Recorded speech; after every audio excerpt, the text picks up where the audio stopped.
Mesdames et Messieurs les présidents, Chairs, le commissaire européen, Mr. European Commissioner, dear Thierry Breton, Mesdames et Messieurs les members of Parliament, parlementaires, dear très chers colleagues, collègues. Mes chers collègues, je souhaiterais, dear colleagues, avant d'entamer nos discussions, allow me, before we begin our discussions, au nom du président to Gérard welcome you Larcher, to this la chamber of the bienvenue French dans Senate cet hémicycle on du behalf Sénat of Chairman français, Larcher.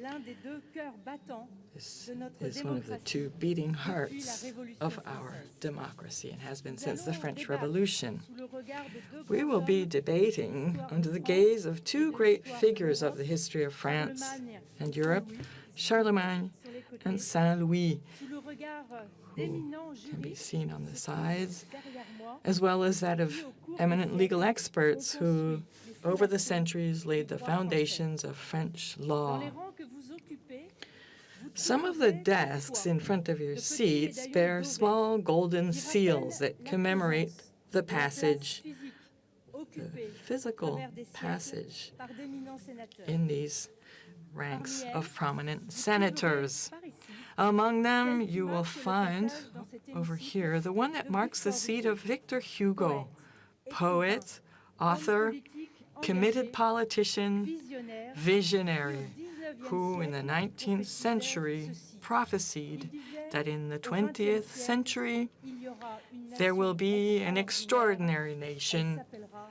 named l'Europe. Europe. C'est pourquoi c'est par lui That que is je vais why entamer I cette would like to session. start by quoting him. Victor nous a Hugo appris said, la chose suivante. Il disait, la guerre, "War c'est la guerre des hommes. is fought by men. Paix, c'est la Peace guerre des idées. is fought by Ainsi, avec ideas." Victor Hugo, la In paix Victor naît du Hugo's débat view, et de peace la comes through confrontation des debate idées. and the confrontation of Depuis le ideas. congrès de la paix, le 21 Speaking at the août International 1949, Peace Congress on déclara, August 21st, un jour viendra 21st, 1849, he declared, "A day will come when there are no battlefields other than markets opening to trade and minds to ideas. Un jour A viendra day will come où les boulets et les when bombes bullets and bombs are replaced by votes, by the universal suffrage of peoples, par le vénérable by the venerable arbitrage arbitration of a great sovereign Ce Senate." jour, mes chers collègues, n'est manifestement pas encore arrivé. Evidently, À nous, this day has parlementaires yet des to pays come. de It l'Union, falls to us to donner prove him raison right à by Victor contributing Hugo, to en peace contribuant through à the la paix confrontation par la of our confrontation de nos idées. ideas.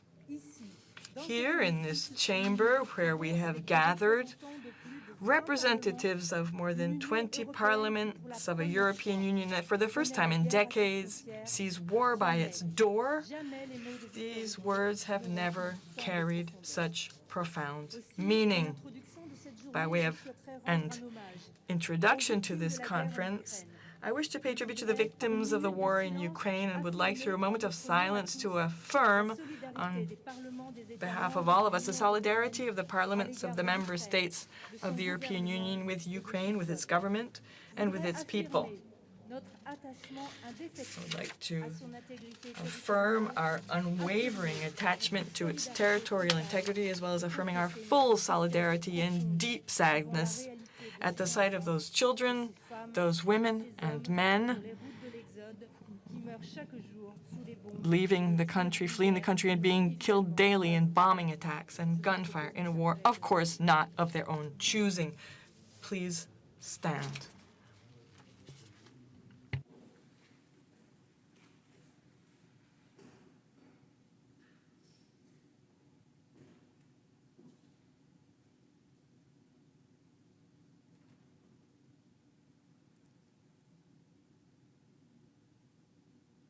Je vous remercie. Thank you. Nous allons donc entamer nos débats. Pour cela, je souhaiterais To start the discussion, I would like to briefly recall why we originally chose the theme of strategic economic autonomy with Roland Lescure. long before the invasion of Ukraine, long before the convening of the European Summit of Heads of State and Government of this past March 10th and 11th. The COVID pandemic of recent months, the war in Ukraine of recent weeks are tragic reminders of the extent to which the capacity to act autonomously and choose when to act, in which areas and with which partners. In other words, strategic autonomy remains an inescapable imperative for our continent, which has always been a driver of globalization. Since 2020, the EU has made strategic autonomy one of its guidelines in reconstructing the post-COVID economy. Through the recovery plan, the rethinking of various strategies, the ongoing adoption of regulations and directives designed to secure our supplies or decrease our dependency on outside sources, there is no longer any doubt that strategic economic autonomy must be on the agenda. There is no doubt that this is no passing trend, but rather a momentous turning point that the war in Ukraine has undoubtedly just made irreversible. In the world of the future, post-COVID, after the invasion of Ukraine, we must combine strategic autonomy and globalization, dear colleagues. Now, the concept of strategic autonomy has a long history. Let me remind you that it was received with great reluctance by a certain member states for whom the strength of the EU lay in its soft power, its market, its standards, its values, its ability to enter into globalization and indeed to drive it. Admittedly, sovereignty was long a sort of taboo in Europe. It was quickly associated with sovereignism, i.e. with national and anti-European movements that thrived in reaction to the effects of globalization. It would have occurred to no one for quite some time that European sovereignty was conceivable. In this regard, mentalities have evolved at impressive speed through successive crises. The invasion of Ukraine by Russia will further accentuate this process. It will require, for instance, that we accelerate our move away from fossil fuels in order to decrease our dependency on Russian hydrocarbons. Yet overcoming this dependency will increase our ability to ensure the security of the continent, and reservations over strategic autonomy have not yet all been dispelled. In fact, the connection between the strategic economic autonomy and the deepening of the internal market and an open trade strategy are not self-evident. Free movement inside Europe's borders and free trade agreements with our external partners are the cornerstones of the construction of Europe. And they have contributed to the standard of living of European citizens as they have to the innovations of our businesses and their markets. Thus, strategic economic autonomy, inasmuch as it might have implied curbing free movement, was first viewed incorrectly as antithetical to what has constituted the EU's very DNA since its founding and ensured its economic power. To seek strategic economic autonomy is not to revert to protectionism, neither within national nor European borders. It is no challenge either to globalization, nor to closer and closer ties of interdependence, nor to human bonds, but rather justified protection against the vulnerabilities of the EU, whether due to too great a concentration of our suppliers or the sourcing of critical goods essential to the running of our countries. It is a central element in ensuring the resilience of Europe in times of crises. The insertion of the term economic into that of strategic autonomy is still new to our ears. For some, strategic autonomy must be limited to matters of defense and security. This is a failure to understand the broader and overarching scope of strategic autonomy, which applies to all public policies and in particular to economic affairs. The war in Ukraine serves as a reminder. painful and violent reminder. Reconciling the goal of economic autonomy with other public policy goals raises questions which, rather than theoretical, are very practical. These we must discuss this morning. In the realm of energy, can we do without Russian gas and oil next winter without resorting to shale gas? Won't our pivot to renewables only make us equally dependent upon rare metal producing countries whose environmental and social protection standards are far removed from European ones?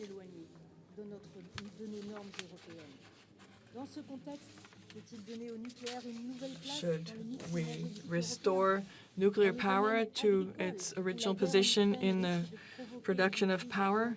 In Ukraine, where the war could well cause a major food crisis in North and Sub-Saharan Africa, to what extent does this goal of strategic economic autonomy conflict with or serve the goal of the energy transition? Should we suspend certain provisions of the farm-to-fork strategy to give European grain production time to significantly increase? These are all matters we must discuss. Our thinking about strategic autonomy first emerged in regards to two areas with significant economic dimensions: the defense industry and digital technology. We must now consistently seek strategic economic autonomy in other sectors in a cross-cutting approach and leaving no blind spots. Rather than opposing strategic economic autonomy and economic liberalism, we must find the right marker for each industry. Today, we will focus on three sectoral case studies: building the infrastructures of the future, energy and the sourcing of raw materials, and maintaining our food sovereignty. Of course, these examples are not intended to provide a full overview of our vulnerabilities and way to reduce them. They must feed into a well-documented review and help us choose mutually compatible solutions. It is our very great pleasure to host a visit by our guest speaker, Mr. Thierry Breton, European Commissioner for the Internal Market, who will share insights gained from his experience as a policy official, spearheading promising reindustrialization initiatives, be it in areas of microprocessors, the Europe of batteries, or hydrogen. In the second session, Mr. Guillaume Pitron, a French reporter who wrote a widely read book in 2018 entitled The Rare Metals War, the Hidden Face of the Energy and Digital Transitions, will provide an informed view of emerging economic trends that represent challenges to our strategic autonomy. And in the last session, Mr. Norbert Linz, Chairman of the European Parliament's Committee on Agriculture and Rural Development, will share his experience as an MP in one of the key areas of jurisdiction of the EU. An MP, a reporter, and a member of the European Executive, agriculture, mining, industry. Those, dear colleagues, are the topics on the agenda of this exciting conference, in which I'm eager to hear our three speakers. They will each be followed by the views of you, European MPs, which may differ according to political sympathies and geographical origins, and diversity, of course, but these are assets. And let us remember that Victor Hugo said the competition of ideas gives birth to peace and prosperity. So let us together, dear colleagues, enter into our discussions, and long live peace in Europe.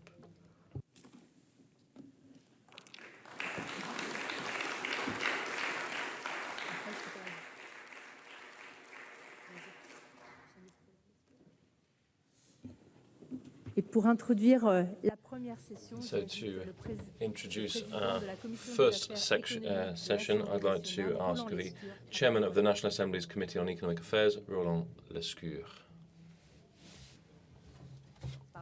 for a brief opening speech. Please go ahead.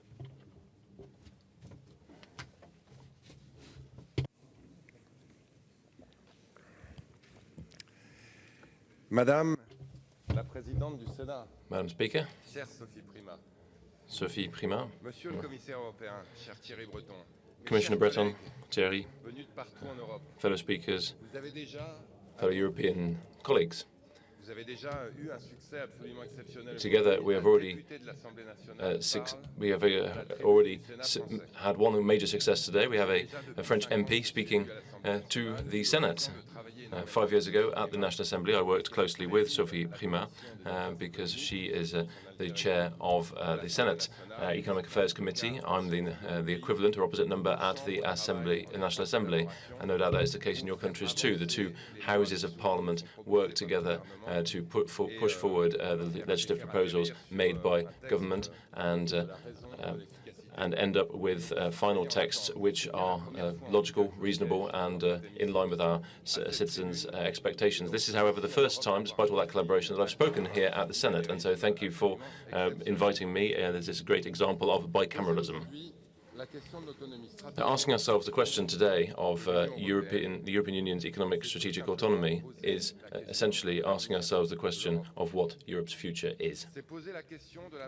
It's asking ourselves how we, ancient nations situated at one end of the vast Eurasian landmass, can imagine our future in the world of tomorrow, a world which will be multipolar, unstable, which is caught between openness, globalism, and, as Sophie Primas said, identitarian tension. It will be a multilateral world, but one in which great power dynamics are making a comeback on the international scene, so a world which is as threatening as it is promising.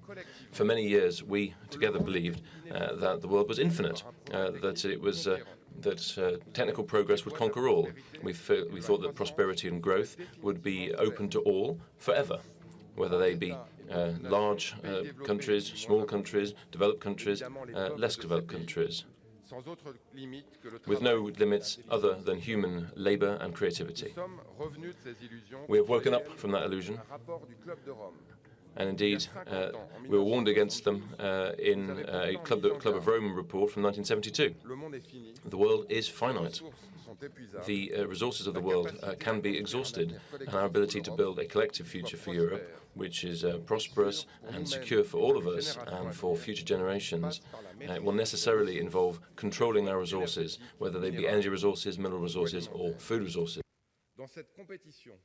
In this competition, an economic as well as an ideological military competition, we have seen new actors come on the scene: China, Brazil, India, and others.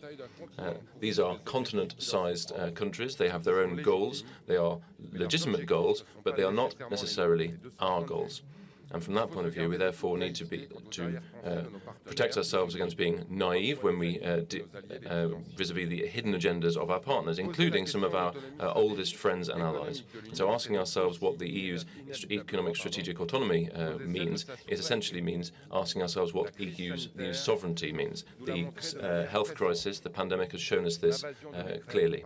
And of course, Russia's invasion of Ukraine has shown us it in very violent terms.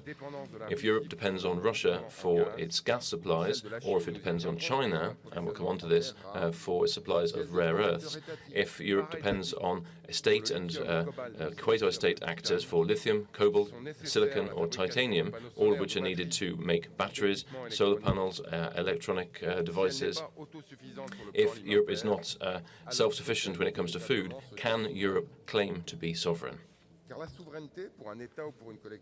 Sovereignty for a state, for any group of people, in the words of Louis Le Fur, a French 19th century lawyer, said that sovereignty is that a state is not obliged or determined other than by its own will within the higher principles of the law and consistent with the collective goal that it has set itself.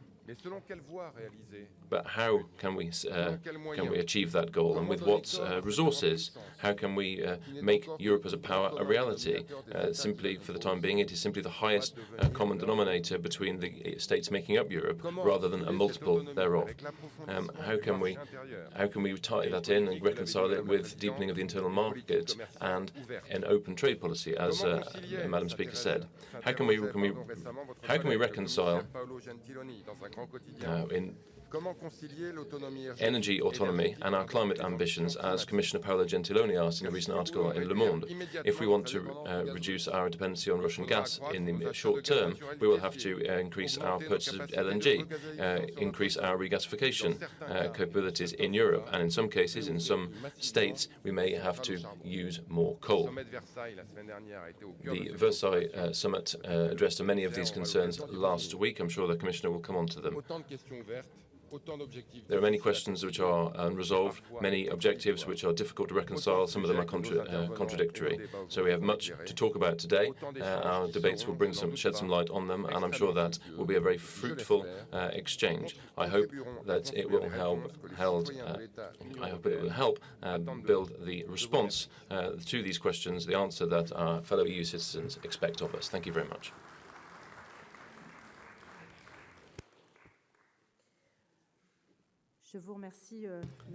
Thank you. Thank you, Chairman. Without further ado, then, let's begin on our first session. The first session will commence with strategic autonomy in the industries of the future. Ladies and gentlemen, Chairman of the Economic Affairs Committee, fellow speakers, fellow parliamentarians, this first session is devoted to the industry of the future. The EU countries were the cradle of the Industrial Revolution, and 300 years later, Europe can be proud to say that we have some global players when it comes to industry. We develop thousands of new technologies every year, offering us incredible opportunities, in particular to cope with the environmental challenges facing us. And so this close links with industry have shaped our ways of living, our landscapes, our industries, and Europe is a place of industry. But it's true that over recent decades, changes have fundamentally changed our relationship with production. It has shaken up value chains in terms of their geographic location and has led to a decline in manufacturing industry in our countries. And yet, industry is the basis, it is the bedrock of our economies. Without industry, there are no agricultural machinery, there are no processed foods, there are no turbines, there are no solar panels or engines, the things we need to produce energy every day. And without industry, there will be no electronic devices which are vital to communication and the digital economy. I'm happy, therefore, that industry is very much part of the public debate once more, and in particular within the European institutions, being treated with the importance it deserves. It is increasingly seen as a cross-cutting issue for European economies as a whole, and this awareness will bring with it greater cooperation between member states on these industries of the future, on strategic priorities. After the COVID-19 pandemic, which hit global trade hard and threw into question the organization of value chains, and at a time where geotension has reached an unprecedented peak for many decades now, industry policy based on cooperation, resilience and innovation seems more important than ever. The recent events affecting Ukraine reassures me in this conviction. The EU, in favour of peace in Europe, has been able to take sanctions on Russia, which are unprecedented, and the scenario we're currently living through is nonetheless shedding light and showing us just what extent our economies are interlinked, whether it be aeronautics, automobile, renewable energies or electronics industries. To date, they have all relied on aluminium exports, palladium, titanium or copper imports from Russia. So being able to implement sanctions which are a real deterrent to stop an armed conflict involves or necessitates us reducing our own dependency for these inputs. So the central role that Russian gas plays in keeping the lights on in Europe needs to be assessed in the same light, because secure access to energy is without doubt the basis, our bedrock of our industrial strategic autonomy. So these dramatic challenges that we thought were no longer possible have shaken up our certainties, our habits in the EU, and they will be no doubt a shot in the arm in favour of greater strategic autonomy and European cooperation. Our guest speaker today is Thierry Breton, the European Commissioner in charge of the internal market. And his term at the European Commission has been marked by a renaissance in Europe's industrial policy. Just to remind you of a few of his key flagship actions, let us remember the renaissance of a European strategic autonomy, European strategic ecosystems, mappings of EU strategic dependencies, and a legislative proposal which is on semiconductors and batteries, which is ambitious. Commissioner, on behalf of the Senate and the EU French presidency, I'd like to thank you for being with us this morning. I'm very happy to have you back once more at the Senate here, the Luxembourg Palace, which I know is a familiar surroundings to you. But before I pass you the floor, I will give it once more to my colleague, Mr. Lescure, for a few introductory words.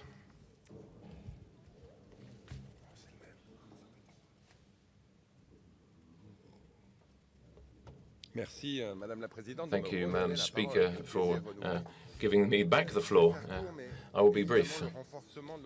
Of course, strengthening the strategic autonomy of our industries is one of the French presidency's priorities. Recent crises remind us of the need to have resilient industry at European level, whilst coping with the fresh challenges facing us, in particular digitalisation and decarbonisation. The European Commission is well aware of these challenges and has been updating its industrial strategy since May 2021. The French presidency's agenda on industrial matters is a very detailed one. On the 13th of January in Paris, we held a ministerial conference on the topic of a stronger industry for a more autonomous Europe. Held upstream of an informal competitiveness council meeting. A formal one that then was held on the 24th of February, and these meetings are opportunities to make genuine progress on strengthening our industrial policy. So, dealing with strategic autonomy in the industries of the future means thinking about three major questions. First of all, identifying those industries. Secondly, defining a strategy for them. And thirdly, asking ourselves what resources are needed to ensure that such a strategy will succeed. First of all, on the definition of those industries. This is closely linked to identifying our vulnerabilities vis-à-vis countries outside of the EU. Commissioner, I know the European Commissioner has already identified a heavy dependency of the EU on foreign suppliers for 137 products used in the 14 most sensitive industrial sectors, including energy-intensive sectors and healthcare. So these are products for which it's very difficult to substitute or find other suppliers. The diversification is difficult, and therefore they need to be subject to particular scrutiny. Secondly, a strategy needs to be implemented for each future industry. So relocating all or part of the supply chain, increasing our own production capabilities, all they're all part of the solution. And yet relocation is not always possible. We'll come on to this when we talk about rare earths, or sometimes it's simply not opportune. Appropriate. Thirdly, the resources need to be as great as our ambitions are. We have a strong and powerful tool here, which is the IPCEI, the Important Projects of Common European Interest, which bring together public and private funding around strategic projects, which are sponsored by a number of member states. And the two IPCEIs are underway in microelectronics and batteries. The EU-French presidency needs to be an opportunity to push forward for IPCEI in additional sectors: hydrogen, healthcare, electronics and cloud computing. Lastly, European solidarity will be decisive in ensuring that our industrial strategy is robust and sustainable. We have many assets within the EU, and they need to support intense intra-European trade. It's also vital to maintain competitiveness vis-à-vis third countries without becoming protectionist. The ground rules need to be fair, and so negotiations on the regulations aiming to increase reciprocity in public tendering on the one hand, and also combat foreign subsidies which distort our internal market, therefore all action will be decisive. Thank you very much, Commissioner Breton. I'm looking forward to hearing from you, and I would like to take this opportunity to thank you for the work you've done since being appointed Commissioner in order to strengthen and increase the European sovereignty when it comes to industry and autonomy. Thank you very much, Speaker. Thank you. I'm going to hand the floor now to the European Commissioner in charge of internal markets, Mr. Thierry Breton. And he is behind the industrial strategy of the Commission. So I would invite you to come onto the stage, please.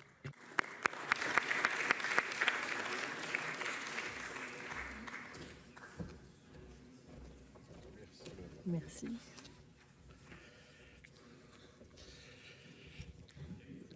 Madame la Présidente, Madam President, Monsieur le Président de la Commission des President of the Economic Affairs of the National Assembly, ladies and gentlemen, parliamentarians of the European Union, que j'ai à peu près tous visités, which, and I have met all of you in your respective parliaments over the last years. I'd like to say, first of all, as far as I'm concerned, and the President mentioned this, it really is a pleasure for me to be here in this wonderful chamber. So we can't do a comparison of all the different chambers within Europe, but they all have their own specificities and their original features, and they link our democracy to its history. And as you pointed out, Madam President, President of the Senate, Gérard Larcher, thank you for allowing us to meet in this chamber, and thank you, Madam President, for having organized this day on a theme which is absolutely key for the continent of Europe. So that is industrial resilience, and this in a context which we are now witnessing, and a context which has become extremely important, and you pointed this out. So this aspect in the context of war is now at our doorstep, on the borders of our continent. So a cruel, brutal war which has been carried out by Vladimir Putin. And of course, this will change many things, many things for all of us. And this will be the subject of our discussion today. Now, as the President of the Commission said, I think that we can say this is a moment of truth for the European Union, because it is high time to show once again that together we defend the values which unite us, the values of democracy, solidarity, and these are the very essence of the European project.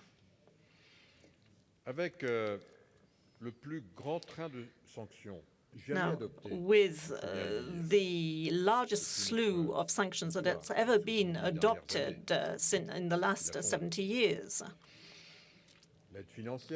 the financial aid, military aid for the first time, and which has been given to Ukraine, and the activation of a temporary protection mechanism for refugees, and this unprecedented exodus of people on the European continent. So the European Union is fully shouldering its responsibilities, and I think I can say that it is acting strongly with determination in order to achieve stability and peace. And now in a wider perspective, in terms of this disruption of the world order, Europe has a duty to reassess its position as a political power, an economic one. And I do reiterate the word power, because a series of crises that Europe has been experiencing for the last 2 years has triggered, as Madam President pointed out, and you also pointed out, this has really led to a change in mindsets. The pandemic, of course, And the hike in energy prices and shortages around the world for rare earths, semiconductors, and the disruptions that this leads to in terms of the supply chain, this has created what I call a new and requires a new policy for supply chains. In the meeting in Versailles last week, a direction was set, and once again, this was everybody was united behind this, and this is what we need to keep in mind. It's our unity which makes our power and our ability to act. And this direction is to be sovereign in Europe and assume our responsibilities and, of course, reduce our dependency. And I will come back to this because reducing dependencies, that doesn't mean going back to reproducing everything on our own territory. It means being able to create. And this theme will become very topical for the next coming days, weeks, and months. If we mention power, then we're talking about having a strong position in order to control our supply chains and to be able to ensure security in those fields which are essential for our economy. Now, this requires acting on three aspects, strengthening. And so we go back to this idea of power, strengthening our defense capacities, reducing our dependence in terms of energy, and also the construction of growth and investment model, which is pooled and mutualized, and which, of course, is very robust. Up to now, many people thought that in terms of this globalized world, and now I'm going to talk about value chains and supply chains. We thought that this was something that could never be weakened, as that it was a consequence, a fortunate consequence of globalization. I would So the consumer was king, and due to this globalization and these global chains around the world, he or she could benefit from the privileges of Europe and have products that were produced at the best possible price. But unfortunately, this idea, which is rather simplistic, we have to state things as they are, and the customer was king, but this particular phenomenon has broken down, and especially due to the pandemic. You may remember that we had this mask diplomacy, as we called it, with China in a leading position, and I remember myself when I had to take up this issue and deal with the Chinese authorities and to tell them that our factories in Europe, which are 100% owned by Europeans, could import masks, but so everything that is now being produced in China, first and foremost, is for the People's Republic of China. So this was kind of the end, in a certain way, of the end of globalization. But our troubles were not over, because following that, we had the idea of America First. And this was being brandished around the world by the President of the United States at the time, Donald Trump. And with this slogan, well, it was more than a slogan, in fact. It translated into a reality, the fact that we should no longer take care of our allies. And that was 18 months ago.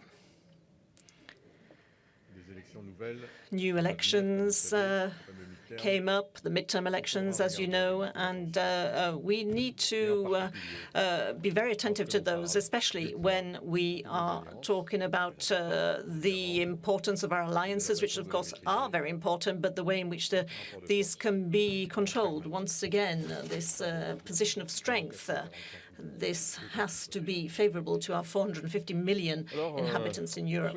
So let's be quite clear. The Industrial Revolution, the digital green revolution, is based on two indissociable positions, and often this is part of the same story. First of all, controlling disruptive technologies in the field of batteries, hydrogen, semiconductors, and we'll go back to that later on, data as well.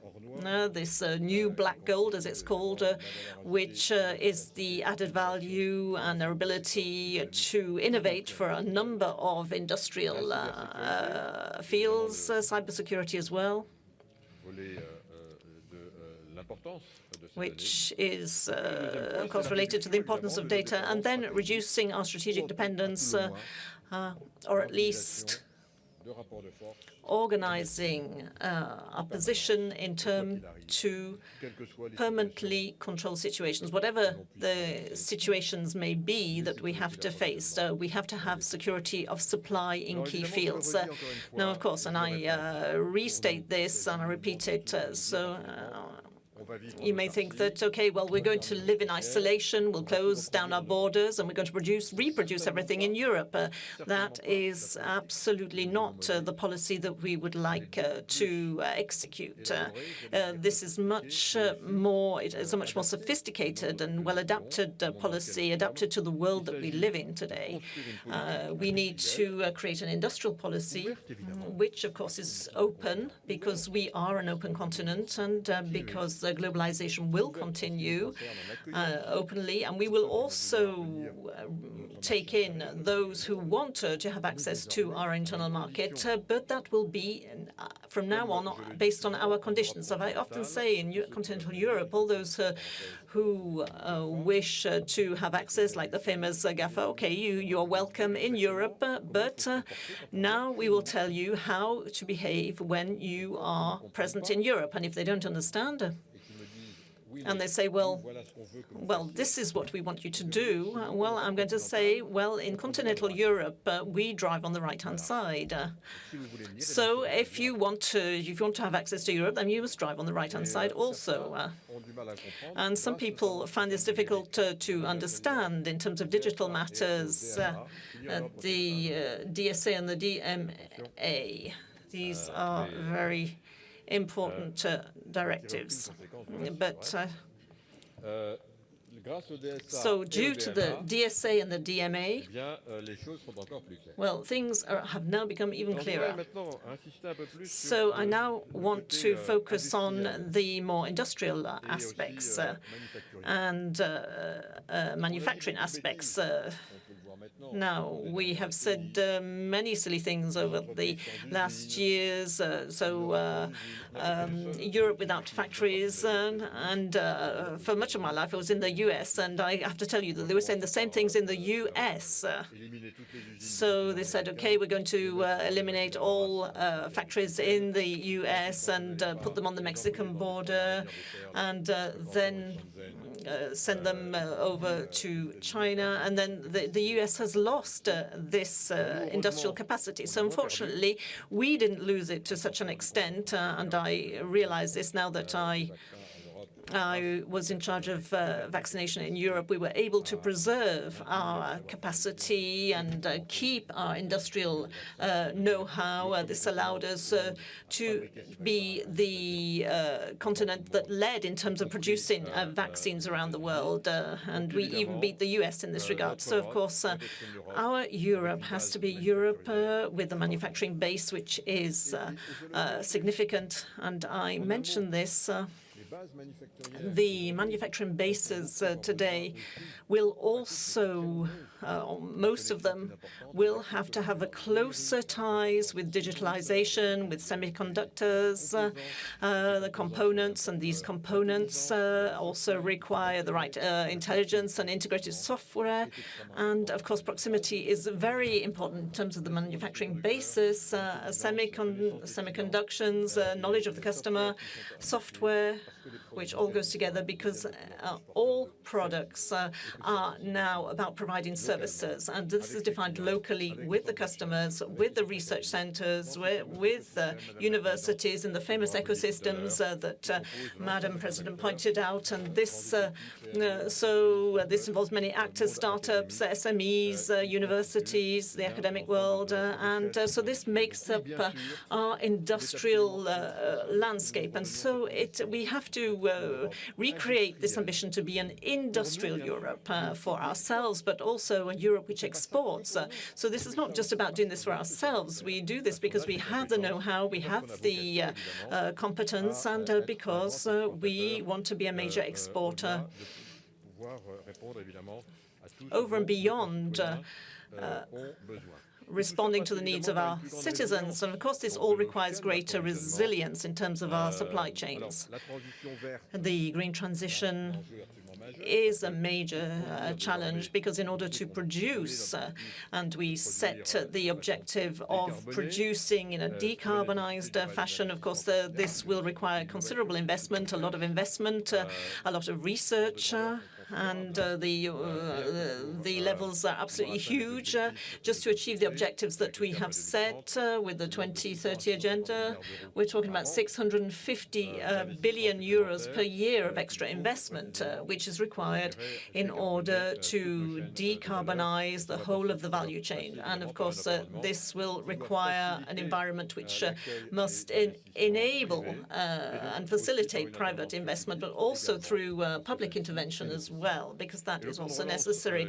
Now, the recovery plan, which was funded by the Next Generation EU, will of course contribute to this transition. But in order to achieve this, we must respond to the new challenges that you mentioned, Presidents, and that one of those is energy. It's a subject which is absolutely key, and the Commission will be presenting by the end of May a plan which we've called Repower EU, and this will allow us to reduce our dependency, as we said, and this has been accelerated by the demand made by them at the meeting in Versailles. So reducing dependency on Russian gas, and this was what was asked for. We have to reduce by 2/3 our dependency by the end of the year, and in October we will have to significantly increase our gas reserves. And they should be full to the tune of 90% before we go into the next winter. So we need to do this in a more mutual, pooled fashion, start to exchange with everybody on this. So just a couple of figures, because gas, so that you can see the how huge this is, and so that you can see what we're preparing for. Russian gas, in terms of the energy mix, across the European Union, represents 9.2% of all energy supplies. So we're talking about nuclear, renewables, hydrocarbons, coal. Russian gas represents 9% or over 9%. And the objective that we are currently fixing, and that will be focused on over the next 2 weeks at the behest of the Council in terms of reducing our dependency on Russian gas, is to move from 9% to 3% by the end of the year. So very ambitious objective. So of course, all this will be accompanied, and this is what we mean by European solidarity. But it means that at the end of the year, the objective is to only depend to the tune of 3% on Russia when it comes to gas. And so we must be ready for that. If any other sanctions are applied, we need to move more quickly. And of course, we have to support everybody in this endeavor. Some countries are more dependent than others. And But let us return to the industrial policy and new projects. Let me remind you that we have created industrial alliances, which are extremely important because they allow us to come together around important projects like batteries. In terms of batteries, we have more than 70 major projects for mega factories, 20 of those, and the investment effort there is 3 times more in Europe than what it is in hydrogen. Hydrogen, over 700 projects to be rolled out by 2030. Now, in terms of strategic alliances to diversify supplies, so we've done this with Canada for critical products. So we have Chile, Africa, and a certain number of other countries. So I was talking about Africa in its widest sense. We've got Latin America as well. But diversification on its own is not a silver bullet. We should just mention the partnership we have with Ukraine in terms of raw materials.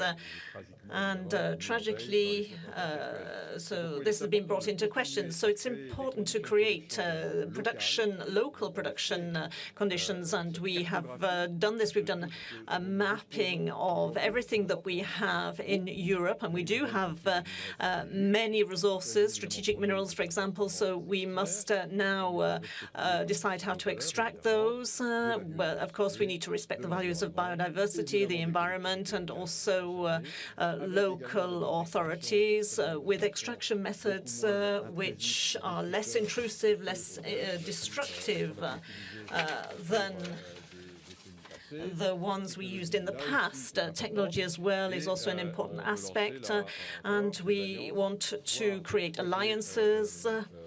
Once again, important projects for common European interest. We want to create those to increase the local production capacity. Of course, we do have those capacity, and we believe that with the know-how that this could generate, we could allow supplier countries, which may not be only European countries, but so other countries, so that we can cover all the components and values that are necessary. Now, a couple of words on an important point, which is our dependence in terms of semiconductors, and also too much dependence on Asia and Taiwan. But we also know that this is about 50% of world production. So 50% of world production comes from Taiwan, and we don't need to be geostrategical geniuses to start considering what might happen if it should transpire. And at the moment, it seems prudent to prepare for the unexpected. So if, for any reason, the exporting of Taiwanese semiconductors were taxed, then European factories would grind to a halt within a matter of weeks. Dearth of semiconductors can have a crippling effect, particularly on our automotive plants. I don't want to be overly dramatic, but this consideration has encouraged me to press for, to raise our ambitions, to press for our ability to produce semiconductors on European soil, to gear up to do so, so that we can at least produce 20% of the microchips we require right here in Europe. At the moment, we produce 9% of what we need. So we have a plan, we have a proposal, 43 billion euro would be earmarked, and this will generate hundreds of billion or require hundreds of billions of private investment. This plan, no later than this week, will lead to some initial announcements, and we're very good at research in Europe. We'll be present all along the value chain. We'll be producing semiconductors, important as I've said. We will be working to package specific software, to bundle specific software with these semiconductors for health, for telecommunications, for the Internet of Things, for industry, and all of this will allow us to better take control over our industrial future in this critical field. One figure for you. In an electric car, 35% of the cost is semiconductors, 35 to 40 the battery, and only 25 to 30% for the rest of what goes to make up a vehicle. So the value added has shifted to these other industries, and we will certainly make every effort to retain our ability to source those materials locally. The Tip for Europe Act is lined up. We have these IPCEIs, Chips for Europe. We have megafab investments, 30 billion euro in total to support the investments required to build these plants and put them into operation.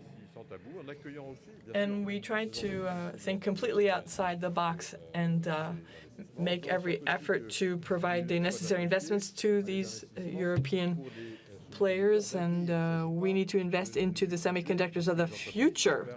We certainly are not going to be looking to produce what's already available.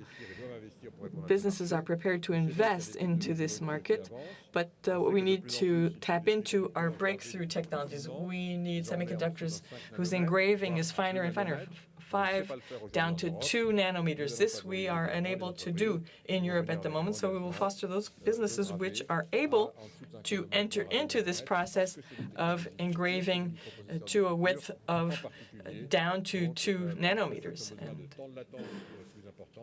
if there is some lead time, we will have to make allowances for that. But we need to work towards these breakthrough technology. Now, I'd like to say a word about a question that's dear to my heart, which is the bolstering of our defense and aerospace policies. Now, the Kremlin has achieved the opposite of what it intended. We are more united than ever and determined to defend our collective security, including the security of our European neighbors and friends. The European Council last week met in Versailles and decided to invest more and better into our defense capability and invest into innovative technology and invest in use a pooled approach. In order to be a good partner, you need to be powerful, and an alliance is only as strong as its weakest element. So if you're going to be a powerful partner, you have to live up to that requirement. And if we are to be a reliable partner for NATO, and that's essential, we need to be able to build up our strength. And the Commission, at the request of the Council, will be working quickly to extend our investment capability, our common investment capability. Many member states have at long last announced that they will be raising their contribution to 2% of GDP to contribute to defense. And as I'm in charge of the defense industry at the Commission, I have been clamoring for this for many long years. So those 2% of GDP commitments are now well within our sights, and we will be investing yearly between 65 and 70 additional billion euros for defense in a pooled fashion. It's united we stand. We cannot invest in a piecemeal fashion. A word about aerospace. The Commission has proposed that we set up system that will allow us to ensure our collective defense and secure our connections. Those satellites that cover Ukraine, we've seen, have been targeted by cyber attacks. So alongside our sovereign constellations, Galileo, Copernicus, for images, satellite imagery of the planet,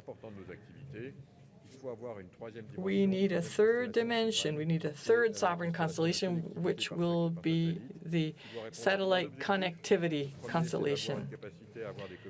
And we will have to ensure encrypted communications for government communications, and we need to use quantum technologies. These will be low orbit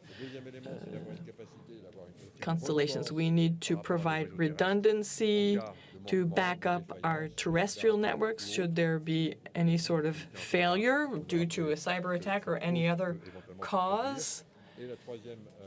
And the third requirement is the north-south constellation that will cover 5 time zones. We have to provide connectivity to the African continent as we feel that it is critical that the African continent be able to access our information space. This has been put to the last summit between the African Union and the European Union. Now, one last word about the space industry. We have no European space policy. We're working on that. We need to speed up the construction of our autonomy. You can recall what happened when it came to Soyuz. We need to speed up and deliver the expected results of our commitments in due time. So we need to be resilient. We have plans to ensure that European security and the strategic autonomy will only be possible once we shore up our foundations and do a better job controlling the value chain. We have identified our strengths and weaknesses, and we will be working to offset those weaknesses by implementing a balance of power that is up to the task. I'll be happy to answer any questions you might have later on. Thank you very kindly indeed for having given me the floor this morning, Madam Chair, and my dear friends. Thank you very kindly for your attention. Merci. Merci beaucoup, Monsieur le Commissaire. Et comme Thank you very kindly, Mr. Commissioner, sir. I would like to thank you, as did Roland Lescure, and ensure that we have every confidence in your vision and your genuine autonomy. Thank you very much for your efforts on behalf of Europe. I'm going to give you the floor, dear colleagues. We have a number of speakers who have signed up for this session. This is how we're going to proceed. If you're willing, each of the participants who has expressed the wish to speak will be given 2.5 minutes to speak. You will have to be very patient with me because I will be keeping you to your speaking time. The European Commissioner in charge of the internal market can reply to your questions at the end of the debate, and we will take a break between 11 and 11:30 for our group photo. Very well. Now, without further ado, I'm going to give the floor to Marc de Mesmaeker for the Belgian Senate, who will be followed by Mr. Celso Delgado. Mr. de Mesmaeker, you have the floor. You can stay in the aisle there. We have microphones set up for you. Merci beaucoup.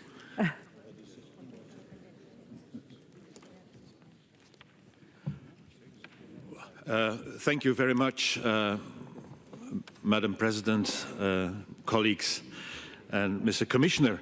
I think you will find myself and ourselves on the same page.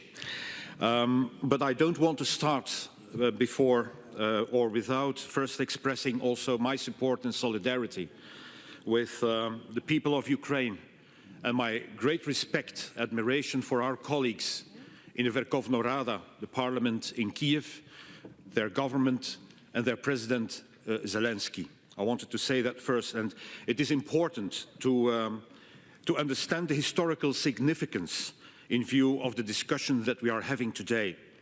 The war that we are seeing is the end of the peace dividend, unfortunately, that we all thought we had when the Berlin Wall fell or came down in 1989. The idea that the world could focus more and more on globalization in goods and services and people going faster across the borders. This war ends the peace dividend, and it won't come back in the foreseeable future. At the outbreak of the pandemic, we experienced a harrowing shortage of necessary equipment. In the future, we may face new pandemics, but also trade conflicts and wars on our borders, which may or may not temporarily cut off certain supply lines. Giving answers to this challenge will be an important balancing act for our open economies. And I'm very glad that also the Commissioner stressed this fact. It is my conviction that our answer should not be to fall back on ourselves completely, and certainly not within our national borders. My country is a trading nation par excellence.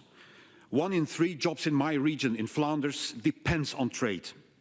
Thoughtless self-sufficiency is bad and damaging. The EU must never go for a self-centered market that cuts itself off from the outside world. It is my conviction that we have to go for an open, and I add that word open, strategic autonomy. And we sometimes notice a stubborn bias against trade agreements. We need to let go of that. That said, we must look at what vital production in health, defense and raw material sectors we bring back to the EU. And I welcome the initiatives and the work of the Commission. Chips and semiconductors are the raw material of the future. Europe used to be a leader. We must regain that position, and we therefore particularly welcome, as the Commissioner has said, the European Chips Act. You know, our research centre, IMEC, will be ready to accelerate. It is the way to go. In short, my plea is that we must preserve the benefits of our open economy, but also take urgent action to restore Europe's strategic autonomy and ability to respond to crisis. An open strategic autonomy. This is the balancing act that we must perform together as a single market. Thank you very much. Thank you very much. Now, maintenant la parole est à Monsieur Celso Delgado et ensuite Mr. Celso Delgado now has the floor, followed by Mr. Raoul Bouquet. You have the floor, gentlemen. Good morning, President. And thank you very kindly. Hello, dear colleagues. Madam Chair, I'd like to thank the French Senate for hosting this meeting here today. I'd like to thank Commissioner Thierry Breton. Greetings. Industry is critical for the prosperity and the development of Europe in the future. And it goes without saying that industry is a strong suit in Europe. We have to develop a policy that is more sustainable, more environmentally friendly, and more resilient. The problems that we face today on the European continent are not all due to the war, which has simply complicated matters, but worsened with the pandemic, which put into sharp highlight the fact that we had a great deal of corrective work to do. We need to stress new technologies, digital technologies. In Barcelona, we held the mobile trade show, which is a very important moment where artificial intelligence was on display. We have tremendous assets, I repeat, but so does the US and so do the Asians. Those are the technologies that we have to catch up with. Energy is clearly an issue today, but it is my conviction that in the future, all of these new technology industries may prove a stumbling block for Europe. On March 11th, the Versailles Declaration was announced. We all support it. We need to bank on semiconductors. We need to decrease our dependency on that 3% of our gas supply. Spain, which is whose industry contains a significant component devoted to the automotive production lines, well, has been hard hit by the semiconductor crunch. The price of energy is extremely high at the moment. Mr. Thierry Breton, I have a question for you. Are you going to resort to a price intervention to allow us to get through this crisis in energy prices? We need to foster industrial strategy in Europe. Thank you very kindly. Thank you very kindly. Mr. Raoul Buca has the floor, followed by Maximo Senetakis. Mr. Buca from the Chamber of Representatives of the Netherlands. Thank you, Madam Chair. Europe has faced many challenges, but has always used those biggest crises to reinvent itself and to emerge stronger and more united. And the fact now is that Vladimir Putin is disrupting Europe because he cannot control us. The fact is also that we have a very strong energy dependency on Russia. And Europe, for the past 17 years, since the summit of Hampton Court, has not been able to come up with a comprehensive energy strategy that would make us strategically independent from Russia. But we will have to do so fast, not just because we are dependent on Russia, but also because we are dependent on fossil fuels.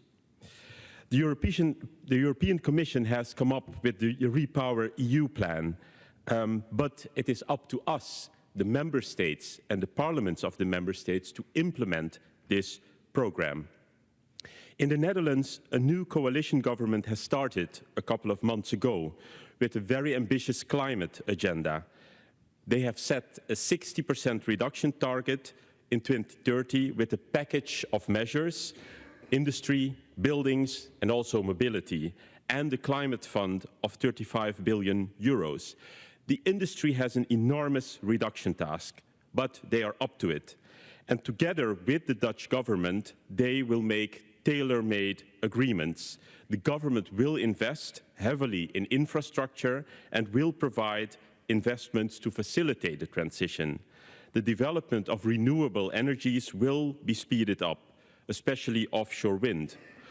But this challenge, whether it's becoming strategically independent from Russia or drastically reducing our CO2 emissions, is not just one of 27 individual member states. Our energy system and our industries are connected and will stay connected within Europe. Whether it is electricity we need or the hydrogen as an energy carrier or as a raw material, we are not 27 islands, but we are rather a union of 27 member states, and there lies the solution for Europe. We are an economic giant, and we will only be able to defend our values if we are strong and independent. Thank you. Merci beaucoup, Monsieur. Thank you, Mr. Buca. The next speaker is Maximos Senetakis from the Greek Parliament, followed by Franck Montouget, French Senate. Mr. Commissioner, dear delegates, The pandemic crisis, coupled with the Russian invasion of Ukraine, has brought us to a dire situation. Europe needs to redefine itself. That is the meaning of strategic autonomy. Times have changed. New geopolitical challenges have arisen. Europe faces intense international competition, mainly by the East. Strategic dependencies have a short-term impact on costs, production, competition, and finally, on employment. Reducing strategic dependencies of the EU, especially in such crucial ecosystem as health, raw materials, and the production of semiconductors, will contribute significantly to strengthening the resilience of the European economy and its productive forces. In Greece, we are making substantial efforts to maximize our participation in large-scale projects to make full and coordinated use of all available financing programs and instruments to support the necessary investments and reforms aligned with the EU strategic goals. We are also participating in the important projects of common European interest in the field of batteries, microelectronics, and hydrogen. We are ready to cooperate within existing coordinating mechanisms such as Industry Forum and industrial alliances, and contribute to upcoming initiatives such as the Single Market Emergency Instrument. We have included an ambitious investment program in our National Recovery and Resilience Plan to boost electromobility. Concerning raw materials, there are essential reserves of bauxite in Greece and other crucial for the strategic autonomy of the EU raw materials such as cobalt and nickel. To that effect, we are also making full use of European and national resources to finance research programs to locate and recover other strategic and critical raw materials. Greece, as a member state of the EU, is prepared to contribute with all our forces to the energy and industrial autonomy which is so much needed today in Europe. Thank you. Merci. Thank you very much. The next speaker is Franck Motoger from the French Senate, who will be followed by Andreas Wisniewski. And I hope I got that right. Madam Speaker, Commissioner Breton, fellow parliamentarians, as has been said, the pandemic and the Russian war on Ukraine are both causing us to write a new chapter in the EU's history. Our common model based on democracy and respect for human rights. But now the EU model needs to be incorporated into a model of great power struggles, whilst also meeting the requirements of social progress and fighting climate change. Now the French presidency seeks to make this strategic ambition a reality. Now, this can be developed along three lines of work. Number one, our supply chain for vulnerable inputs, which need to be greater diversified at member state level. At EU level, our trade partner, where trade partners exist, strategic alliances for supply need to be concluded. Whilst diversification may not be possible, if it is not possible for competitiveness or cost reason, for low added value products which are low cost, then the EU should support and subsidise storage. Speaker, Commissioner, what actions do you intend to take over the next few months and years in order to secure our supply chains in various areas? And remember that in France, a number of companies are faced with crises sourcing raw materials from outside Europe. What are your plans for European mines? And then for vulnerable strategic inputs at the forefront of technology, we need to foster competitive manufacturing and production within our own member states or in intra-European competition. The IPCEI AGIs, as you mentioned, Commissioner, also concerns a number of strategic industries for digital transition. Now, if while we wait for results to confirm the efficacy of these, we do note that this is a massive reversal of the European Commission's traditional way of thinking, which is to say free and undisturbed competition. But now you've de facto recognised via the OPCEs that there needs to be a vertical, integrated, genuine industrial policy in order to protect European interests. So, Commissioner, is this a change in the Commission's doctrine, its dogma, and which will enable us to be more autonomous, more resilient in an international context where competition is too often distorted between continental blocs, for example, by China or the USA? And do you think also that we can go for much longer without a genuine carbon border pricing mechanism at the EU's borders? Thank you, Franck Montaugé. The next speaker is Andrius Vyšniauskas from Lithuania, the Lithuanian Parliament, followed by Anna-Maria Catota from Romania. Dear Madam Chair, dear Commissioner Breton, dear French colleagues, dear distinguished delegates and guests, strategic autonomy is a very important and much needed concept for all of us. We, both as a continent and as a civilization, have been desperately dependent on industrial goods, materials, technologies, and foods from other big power players for too long. So I would like to thank French colleagues for raising this very important topic. At the same time, we must acknowledge that 19 days ago, everything has changed. Putin's war on Ukraine changed our geopolitical situation, changed how we feel about our security, and raised a lot of serious problems for our economies. Gas prices are rising, food storages are emptying, supply chains are crashing, and entire industries are going on a very tight rope. But don't be fooled, this is happening not because we imposed harsh sanctions on Putin's Russia. The main and only reason for all these difficulties is us. For too long, we have been dependent on materialist technologies and indirect support from the non-democratic world. We ourselves are responsible for being so unbelievably naive. Strategic autonomy is a very important concept, but in today's light is not enough. Current situation requires us not just to talk, but to make concrete decisions on a new concept, strategic independence.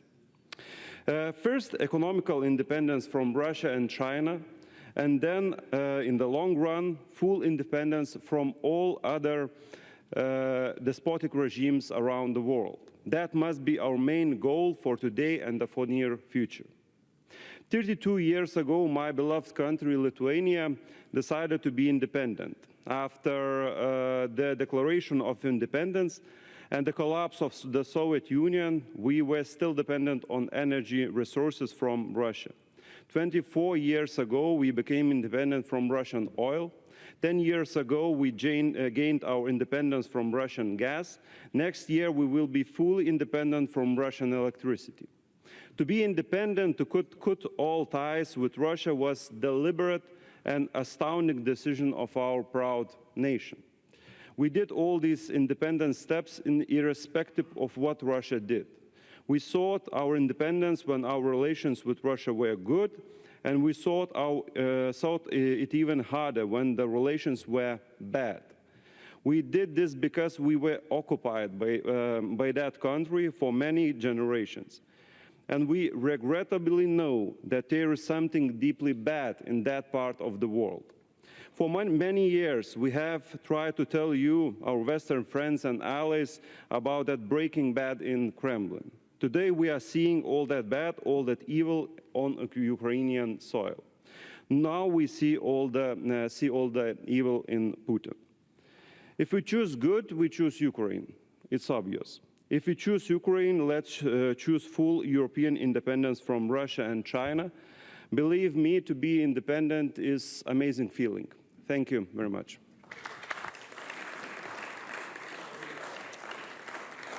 Merci.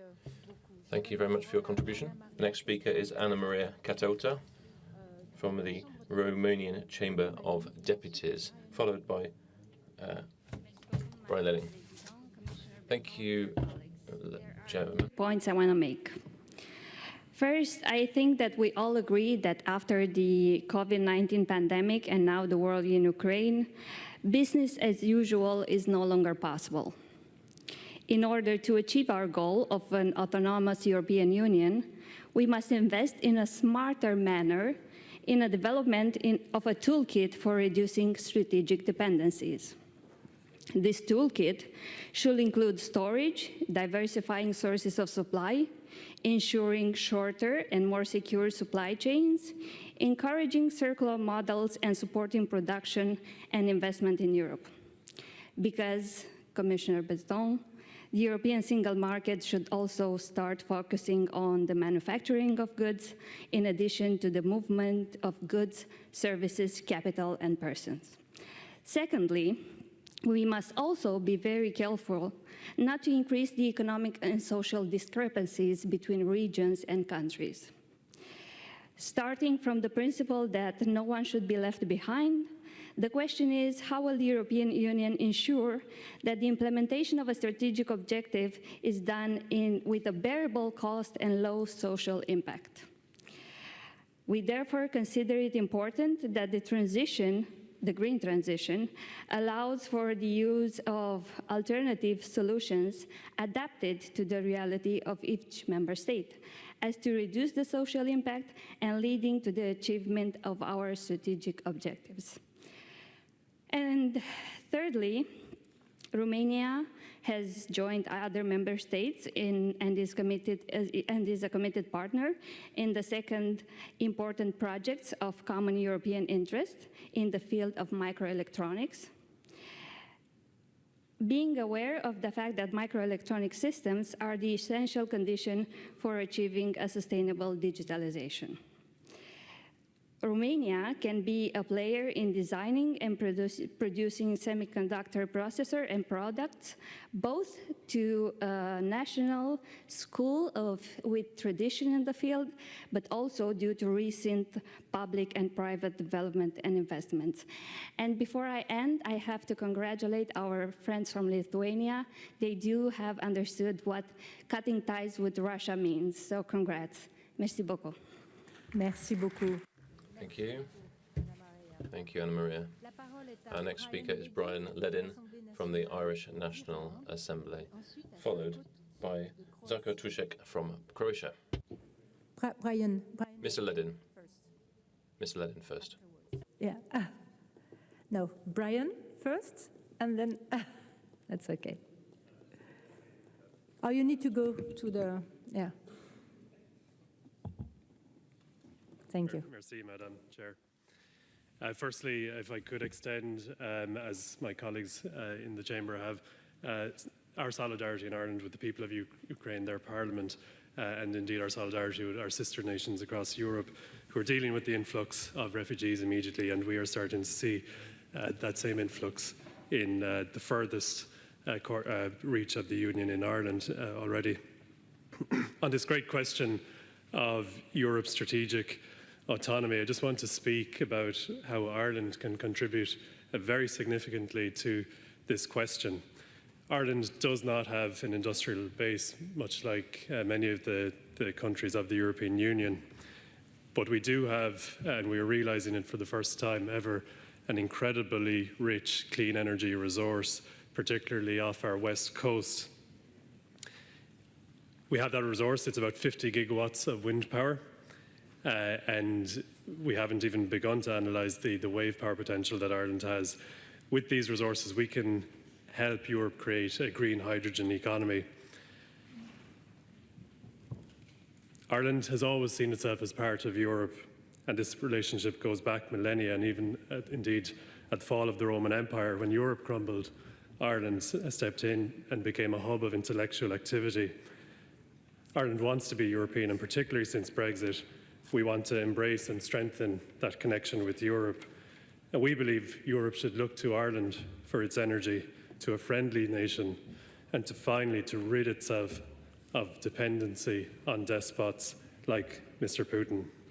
It also makes sense, as it always has, to locate industry close to the energy resource. Why not provide these semiconductor industries that the Commissioner mentioned in Ireland? We have to resist the urge to lurch back to old technologies that reinforce many of the problems we are seeing today. And, Madam, if I may just point out that in our discussion so far, we have not heard quite enough about demand management. The challenge that we have in energy is very much linked to how we use it. And it doesn't make sense to build vast new energy infrastructure if that precious energy is going to be used for invaluable uses such as mining cryptocurrency, for example. Commissioner Breton mentioned that for full integration in Europe, we should drive on the right-hand side. I beg to differ. But we should ask ourselves, why are we driving so much at all? So much of our emissions are related to driving two-ton vehicles, millions of two-ton vehicles around the place, and that is not a good use of this precious energy that we are generating. There's a fundamental question about how we use energy, and this debate is not complete unless we signal a real intent to reduce the amount of energy that we use. Merci. Merci beaucoup. Thanks you, Mr. Ledin. Thank you. The next speaker is Žarko Tušek for the Croatian Parliament, followed by Klaus Ernst for the German Bundestag. Thank you, Madam Chair, distinguished colleagues. In addition to climate change, it was the COVID crisis that further highlighted the unfavorable social, environmental, health and safety risks of global supply chain operations and exposed the vulnerability of the economy. Unfortunately, Russia's recent aggression on Ukraine will further deepen the disruptions in the supply of certain key products. Every large-scale crisis reveals interdependence and imposes the need to build open strategic autonomy. The broken supply chains over the past 2 years have encouraged more companies to integrate, which has proven to be a successful and sustainable practice. Furthermore, the construction of new supply chains is also necessary due to the need to bring about the twin green and digital transition. Industrial alliances are a good platform for attracting private investment and for creating new business partnerships in an open and transparent way and in accordance with the competition rules. Special attention should be devoted to startups and small and medium-sized enterprises. Croatia advocates networking of stakeholders in the industrial ecosystem and recognizes its potential contribution to the Alliance for Hydrogen Batteries and other components for electric cars, medical products and chips. Together with Slovenia and the Italian region of Friuli Venezia Giulia, Croatia is engaged in the project North Adriatic Cross-Border. Through the Croatian car manufacturer Rimac Automobile, participating in an ICP crucial for the development of batteries, starting from the new EU industrial strategy and the national development strategy of Croatia until 2030, where industry is recognized as one of the important segments of development. Our Ministry of Economy has launched activities to create Croatia's national plan. National strategy pays special attention to information and communication technologies, electricity generation, pharmaceutical, chemical, defense, automotive and shipbuilding industry. Acquiring key competencies for entrepreneurship and on smart and clean technologies. We don't have enough time, so I would like to conclude. I would like to thank our hosts once again for giving us the opportunity for joint action in this crucial moment for the whole Europe, which Croatia has been paying a special attention due to our recent history and what we have passed in our past. Merci beaucoup. Thank you, Mr. Tuček. Next speaker is Klaus Ernst from the German Bundestag, followed by Danica Simeonova from Bulgaria. Mr. Ernst. Thank you very much, and for giving me the floor and for organizing this necessary but very excellent event we're having today. Now, of course, the war in Ukraine is a crime, but the issue of strategic independence and autonomy was one that preceded that war. In global politics, we have three blocks. We have us, the Europeans, then you have China and the Asian bloc, and then you have the US bloc. China is a state-driven capitalism, but with high technological efficiency, much to our chagrin at times. On the other hand, you have the USA, who protect their economic interests, and sometimes in rather unfriendly ways against the EU, with extraterritorial sanctions, for example, which have been issued against EU companies.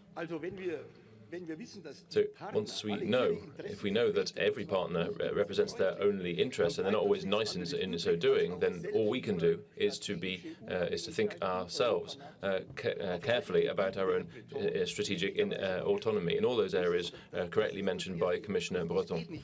That's the only option. We don't have any alternative because otherwise we will simply lose. The second point I want to make is that what the conclusion of this is that China's state capitalism is an issue. It's a problem. We are an open market economy with individual actors who act as individuals. Now, we try to reduce the influence of the state, but in the light of current developments, is that the right path to go? We would have no aviation industry in Europe if we'd left everything to the private sector. Rather, state intervention was necessary to get it going, get it literally off the ground. And therefore, we need to translate Commissioner Breton's fine principles into reality, and that may require more state impetus in order to get things going, than in order to bring together those individual actors to work together, to pool their forces. If that works, then those individual actors will serve the great general interest, but no individual can do everything on their own. It's only in that general context that are there selfish interests being pursued? Can that serve the general good? The question I want to ask is whether we're not winding back the clock slightly on liberalisation, because let's face it, not all the choices are made were the right ones. So the question, in terms of the overburdening of our health systems during health systems, which were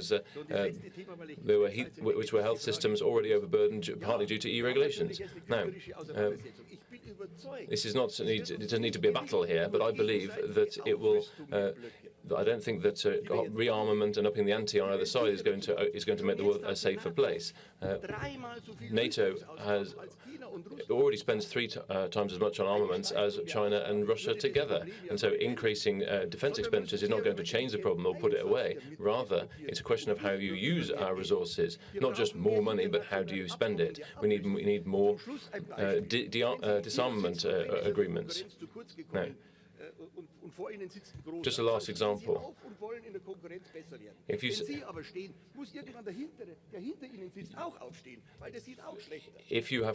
you improve your own performance, if you're in competitiveness, then everyone has to follow suit. And so it's a never-ending cycle. And if we don't break that cycle, then you'll never stop the race to rearm. We have to ask ourselves: is that the right path? Thank you.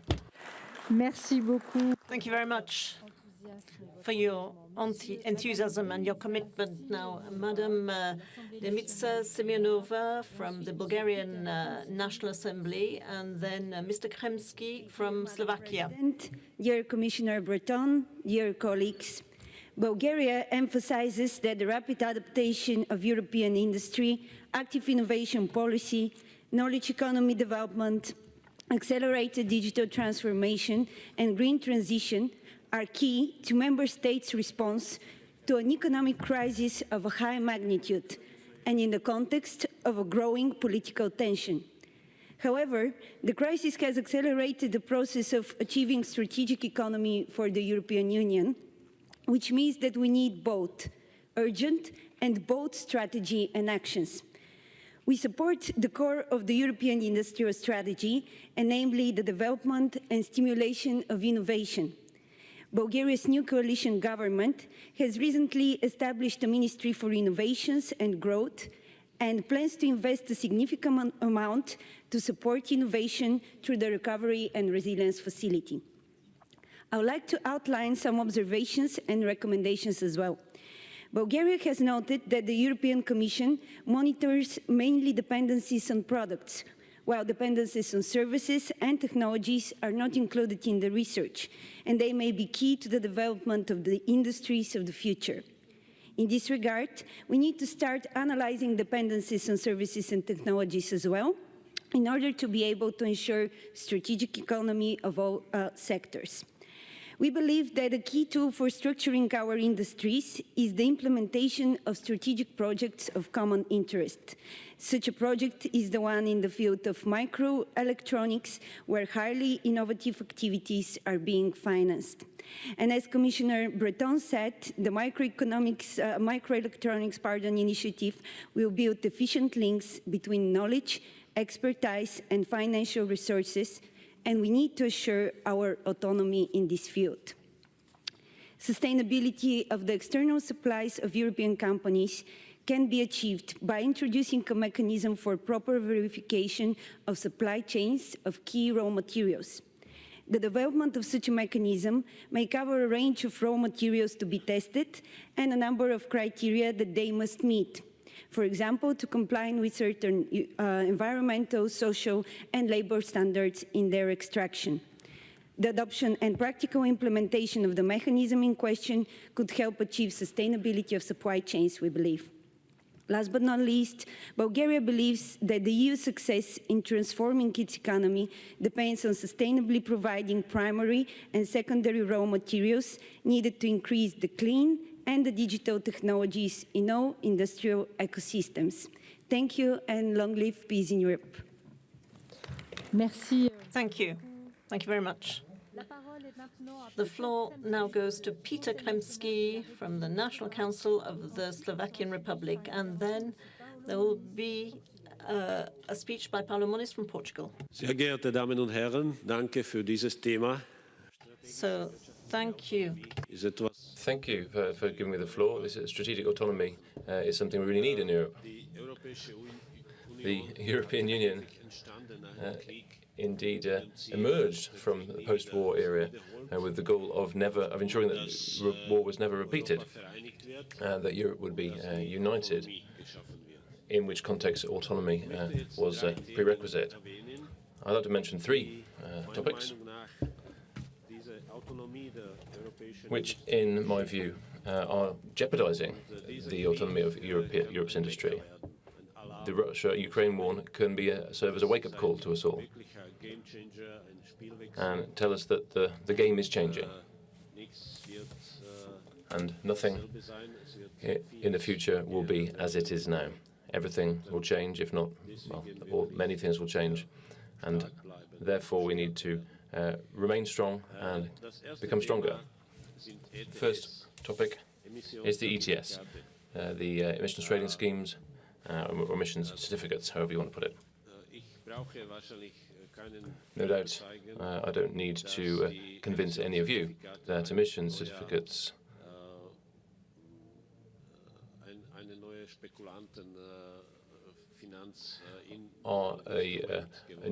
have become a new financial instrument and are a source of speculation. A lot of people have made a lot of money using ETS certificates. But for the European industrial sector, this is a damaging development. So we really need to think again as to how we take that forward and how we solve that. The second point concerns a ban on diesel and petrol engines, internal combustion engines, in other words. In the medium term, internal combustion engines will become prohibited across Europe, all of which will mean that dependency on supplies of other products from Asia and Russia in particular, but also other companies, will increase. The internal combustion engine is a European invention, European firms have many competencies, many skills in the field of automobile technology, and we are in the process of giving that up.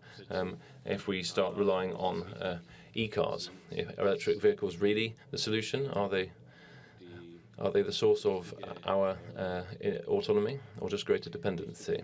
Is it the solution at this time? And the last concern is phasing out of certain forms of energy for political reasons. The best example, of course, is Germany's decision to abandon nuclear energy. We've seen that when nuclear energy was phased out in Germany, their reliance on gas and coal increased. Is that the right choice? Is that the solution? I think we need to have an open, detailed discussion with no greenwashing, with no political correctness, no taboos. We need to identify the right instruments as to how we can support European autonomy. Thank you. Merci beaucoup. Thank you very much, dear colleague. The floor now goes to Paulo Moniz from the National Assembly of Portugal, and then to Martina Nardi from Italy. Thank you, Madam President, Mr. Commissioner, dear colleagues. First of all, we do believe and we all know that the future will be digital. And if we want to speak and to discuss about the future industry, we must understand that Europe has to achieve a software sovereignty and, in some way, an independence from other sources. This is one of the first ideas that I would like to share. And furthermore, this crisis means that some of the most important software in many industries, even in emergency services, are produced and provided by Russian companies. This is something that we all should be aware of. Secondly, one very important issue, if we want to speak and to discuss the future of industry, is the intellectual property and the patent systems in Europe. We have seen that many years our efforts and our investments on research and development is being taken in advantage by other countries that in any way, in any manner, they provide money or even to participate on those investments. We are paying free research and development facilities to others to produce what is owned by our intellectual, scientific, and universities property. This is something very important. As a whole group, we must to close and we must to assume that the intellectual property is an asset that Europeans cannot open hand and to give freely to whom wants to compete with us with our own knowledge.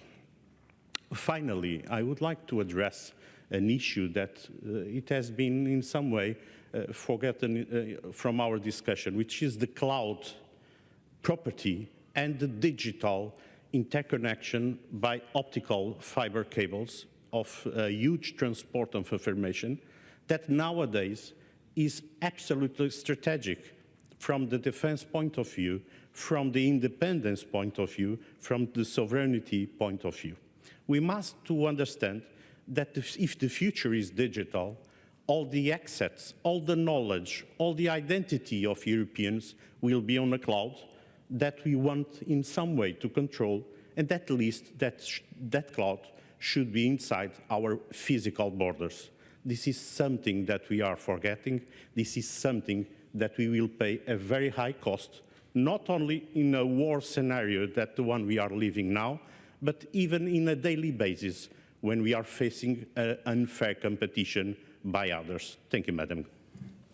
Merci. Thank you. Thank you very much.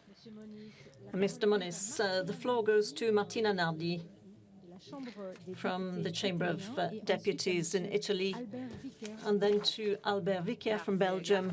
Thank you very much, Madam Chair, first of all, for having for wearing the Ukrainian colours, which these are colours that we've come to know and that we've known to love, and that we can look to with hope. So we are them, they are us. So thank you very much. Thank you from all of us, because really I do identify with those colours, and I think everybody else does too. So now coming back to ourselves, Commissaire Breton raised a serious issue. So we are facing a critical point which is important. First we had the pandemic, and now we have the war.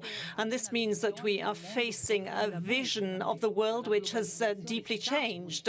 Globalization is changing rapidly, and Europe, if it doesn't grow, and if it doesn't become more self-sufficient, if it doesn't become more determined and become more present and with the stronger policies, it will be decomposed and perhaps marginalized from the international arena. So this is the challenge, and so we need to have more Europe. We need to have more meetings of this type, which bring together the politicians in order to define policies and the European strategy, the European policy. So this, I think, is the theme for today, and we must move swiftly, because this is what we're told by the war, which is which has brought us into upheaval, and also the timelines that we had set for our discussions and reviewing our various systems, and also the economic prospects for Europe. So everything has suddenly speeded up, and so we really do need to move swiftly and discuss things in a timely manner. Now, there are some themes. So I am going for the first time, which is petrol. So the cost of petrol may block the whole of Europe. In a couple of days, we will have traffic jams of trucks. So this is an enormous problem, and I believe that Europe, the whole of Europe, should try to find a solution to this, because objectively speaking, so nobody wants the war in Ukraine. So we do need to face up to and deal with those countries that will pay for the crisis in Ukraine, and also think about the next generation. So I believe that we should focus our attention on a new policy which supports aid and industry. So thank you very much. Merci beaucoup, Madame. Thank you. The floor now goes to Albert Vicaire from the Chamber of Representatives of Belgium, and then Alexandra Charitsis from Greece. Thank you, Madam Chair. Ladies and gentlemen, dear colleagues, my speech will not go over everything that's already been said. I suggest you consult the study carried out by the European Parliament on the path to strategic autonomy. So this is a very interesting document available in all the different languages of the European community.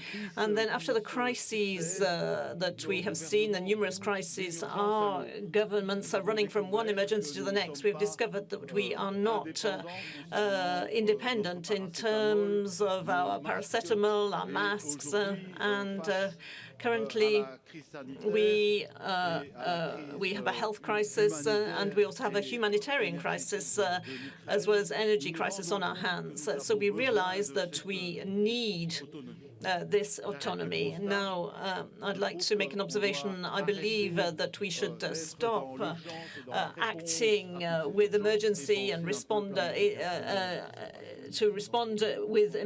terms of emergency. We need to plan things much better and have the right political response. So in terms of our industrial sectors, and these should be looked at in the European context. Each country on its own would be unable to manage strategic autonomy. Up to now, Europe has been very naive, as we've already said, and perhaps we are also victims of Judeo-Christian education, where we tend to be lenient with our adversaries, and perhaps our partners are not all that friendly either. So if we want to rebuild our industry, we need to understand why these industries have left Europe. And in order to explain that, I would urge you to read this book by Guillaume Piton, which is a very excellent work. So the war of rare metals.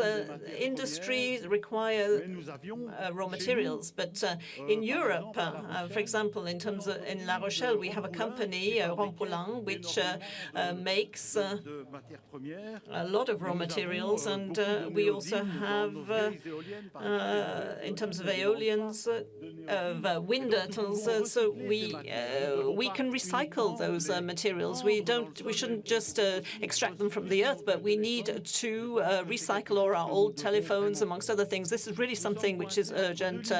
So we have two limits. First of all, we have raw materials, and the prices are skyrocketing, and then we have international trade. We have to think about reducing the price of our raw materials and protecting our production of raw materials.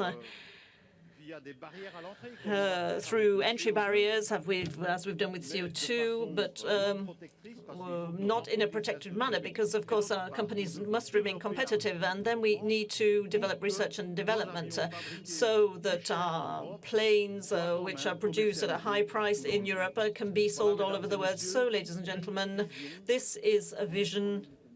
So I think this was 3.5 minutes. I'm sorry about that. It's not easy to summarize and compress everything into that time. Thank you very much. Thank you very much for trying out this exercise. Now the floor goes to Alexandros Charistis from the Greek Parliament, and then to Pablo Perez Coronado from Spain, from the Spanish Senate. Dear colleagues, I think we can all agree that we now live in an era of three interrelated crises, which are of historical proportions: the health crisis of COVID, the geopolitical crisis with the invasion of Russia in Ukraine, and the economic crisis of inflation, with energy in the center of it. And I think these crises have reshaped the way we understand the world we live in. They have transformed the way we understand, for example, state intervention. I heard the German delegate a little bit earlier talking about that, the way we understand the importance of welfare state, the way we understand the importance of inclusive growth. Everything has changed. Nothing is the same anymore. Global value chains have been distorted. So we need to think, we need to plan, we need to act more on a continental, regional, and national level. In this respect, we need to strengthen markets and supply chains or medium and smaller scales. One size fits all, which had been the dogma, let's say, in Europe for many, many years, cannot be the case anymore. If we really believe in Europe autonomy, we need to invest more into tackling inequalities between our economies and within our economies. So in this respect, and in order to be specific, I have 4 key priorities, 4 main issues that I would like to present to you, which I think are very important, strategically crucial for Europe. Just the titles. The first one being the reform of the fiscal rules of the Stability Pact in order to allow for more fiscal space for expansive investments. The second one being the creation of a permanent scheme for RRF, for Recovery and Resilience Facility. This cannot be just a one-off exemption to the rules of Europe. The third one being the increase in our budget for cohesion policy. And the fourth one being the need for a more flexible and more targeted scheme for state aid regimes in order to support regions, in order to support sectors that are currently lagging behind in Europe. Talking about solidarity, talking about collectiveness, autonomy, sovereignty is important, but drawing from my experience, I served in our Ministry of Economy and Development in Greece for 4 years. I have attended many meetings in Europe about these issues. I think we have to be much more specific, much more realistic, much more tangible when it comes to actual measures that we take in order to make these words into real action, into real policy making for our people. Because if we want Europe to remain an important player in the international arena, and of course if we want the European people to be on board, to believe, to be part of this common European project, we need to support them in any possible way. We need to have more expansive policies. We cannot allow us to go back to austerity policies and things that hurt Europe, hurt every country, hurt my country more than anyone else in the past. Thank you very much. Thank you very much. Merci. Thank you. Thank you very much. The floor goes to Mr. Pablo Perez Coronado from the Spanish Senate, and then we have a speaker from the Bundestag. Thank you very much, Madam Chair and commissioners, dear colleagues, ladies and gentlemen. The latest events, such as the crisis of multilateralism, the pandemic and the invasion of Russia, these are factors that have infected the value chain of European industry. These are circumstances which mean that we must move towards strategic industrial autonomy, where the European Union needs to bring together its capacity of action. This should not be seen as an increase in terms of isolation or protectionism. This autonomy needs to be achieved in line with our laws, which are not protectionist and they're not autarkic either.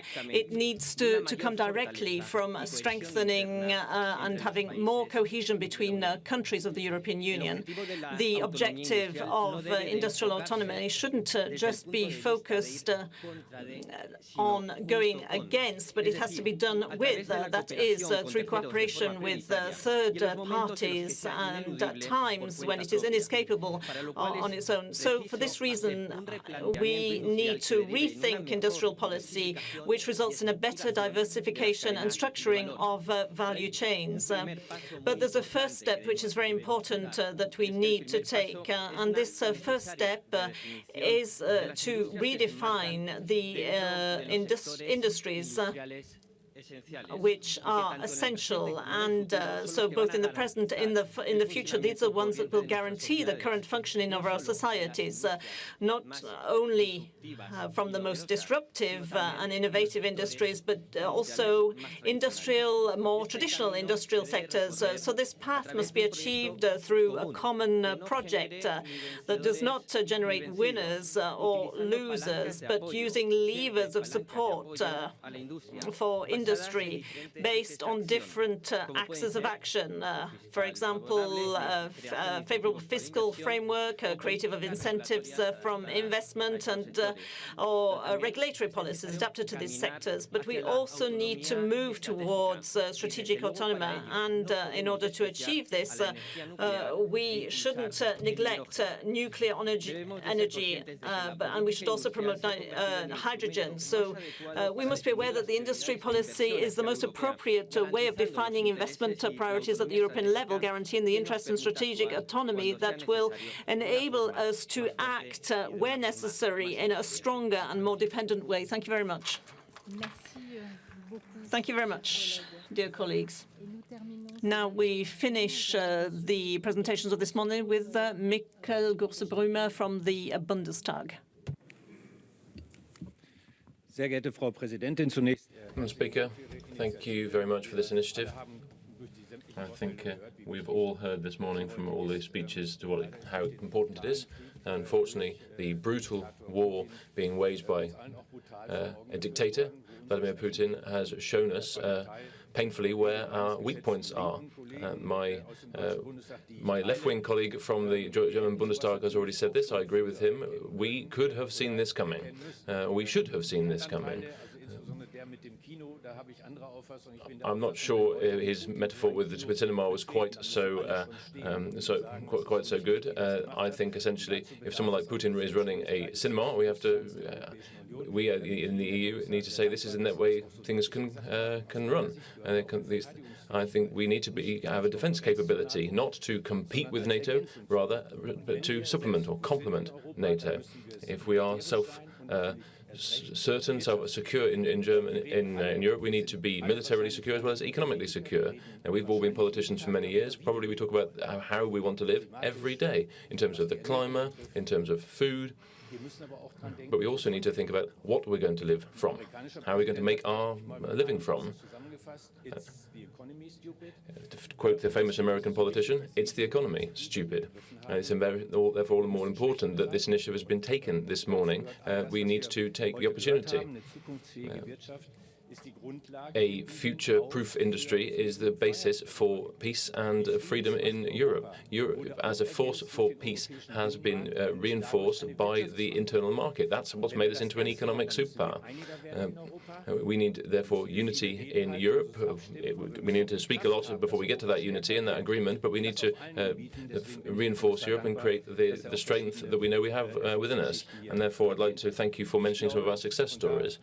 Now, I would like to thank again Commissioner Breton once more. He said we do not want to indulge in protectionism, we're not closing ourselves off from the world, but in terms of being self-confidence, we need to understand what we can do better. Therefore, we need to maintain the EU's consistency, and we need to equally understand how we can do better at national level. We need to get rid of unnecessary bureaucracy and paperwork. Unfortunately, that is a recurrent problem in Europe. Remove barriers to trade and speak up on behalf of global trade. Europe needs to be able to withstand competition, but to do that, we need major players in Europe, not just telling other people not what they shouldn't do, but setting a good example ourselves. Therefore, thank you again for this initiative. I agree with the Commissioner. There's plenty of things that we need to do, and thank you very much for the Repowering EU initiative. I hope that will be a great success, because at the end of the day, it's not just free trade agreements, as mentioned by Victor Hugo. In fact, I'm sitting at Victor Hugo's seat this morning. It says Victor Hugo next to me. In any case, when peace and prosperity can be achieved by means of our labour, and I think Repowering EU is a good step in the right direction. Thank you. Thank you very kindly indeed, dear colleague. We have heard from all of the speakers who signed up to speak during this first session. I'm now going to call on the European Commissioner, Mr. Thierry Breton, to reply to the questions that have been asked of him during your statements, dear colleagues. Thank you very kindly, Madam Chair, and thank you, dear European MPs, for these extraordinarily insightful and informative statements.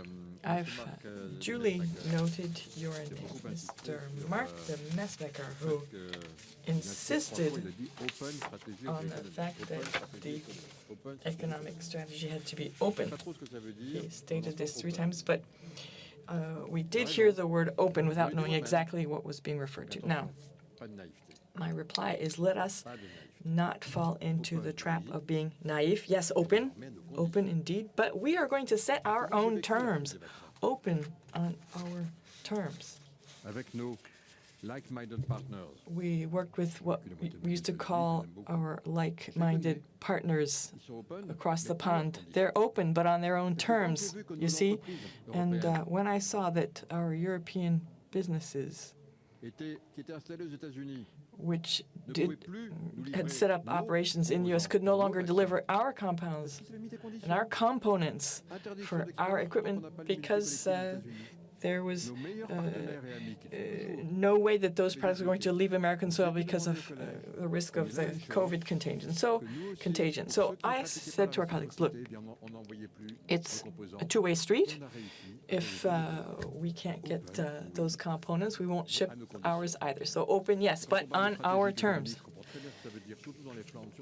in Flanders with IMEC. I understand what this means, but there was Alix, and I remember what happened when it came to the vaccines. So please do recognize that, yes, we are open, but we're not going to be naive any longer. Never again. We're going to remain open, but we will be setting terms to ensure, as I stated, that all the while being open and welcoming to all, we can ensure that there's reciprocity. And that will be an absolute condition. And this will apply to even our partners of longest standing. And we were not doing business with Mr. Trump at the time I'm referring to, but with Mr. Biden. Mr. Celso Delgado of Spain, sir.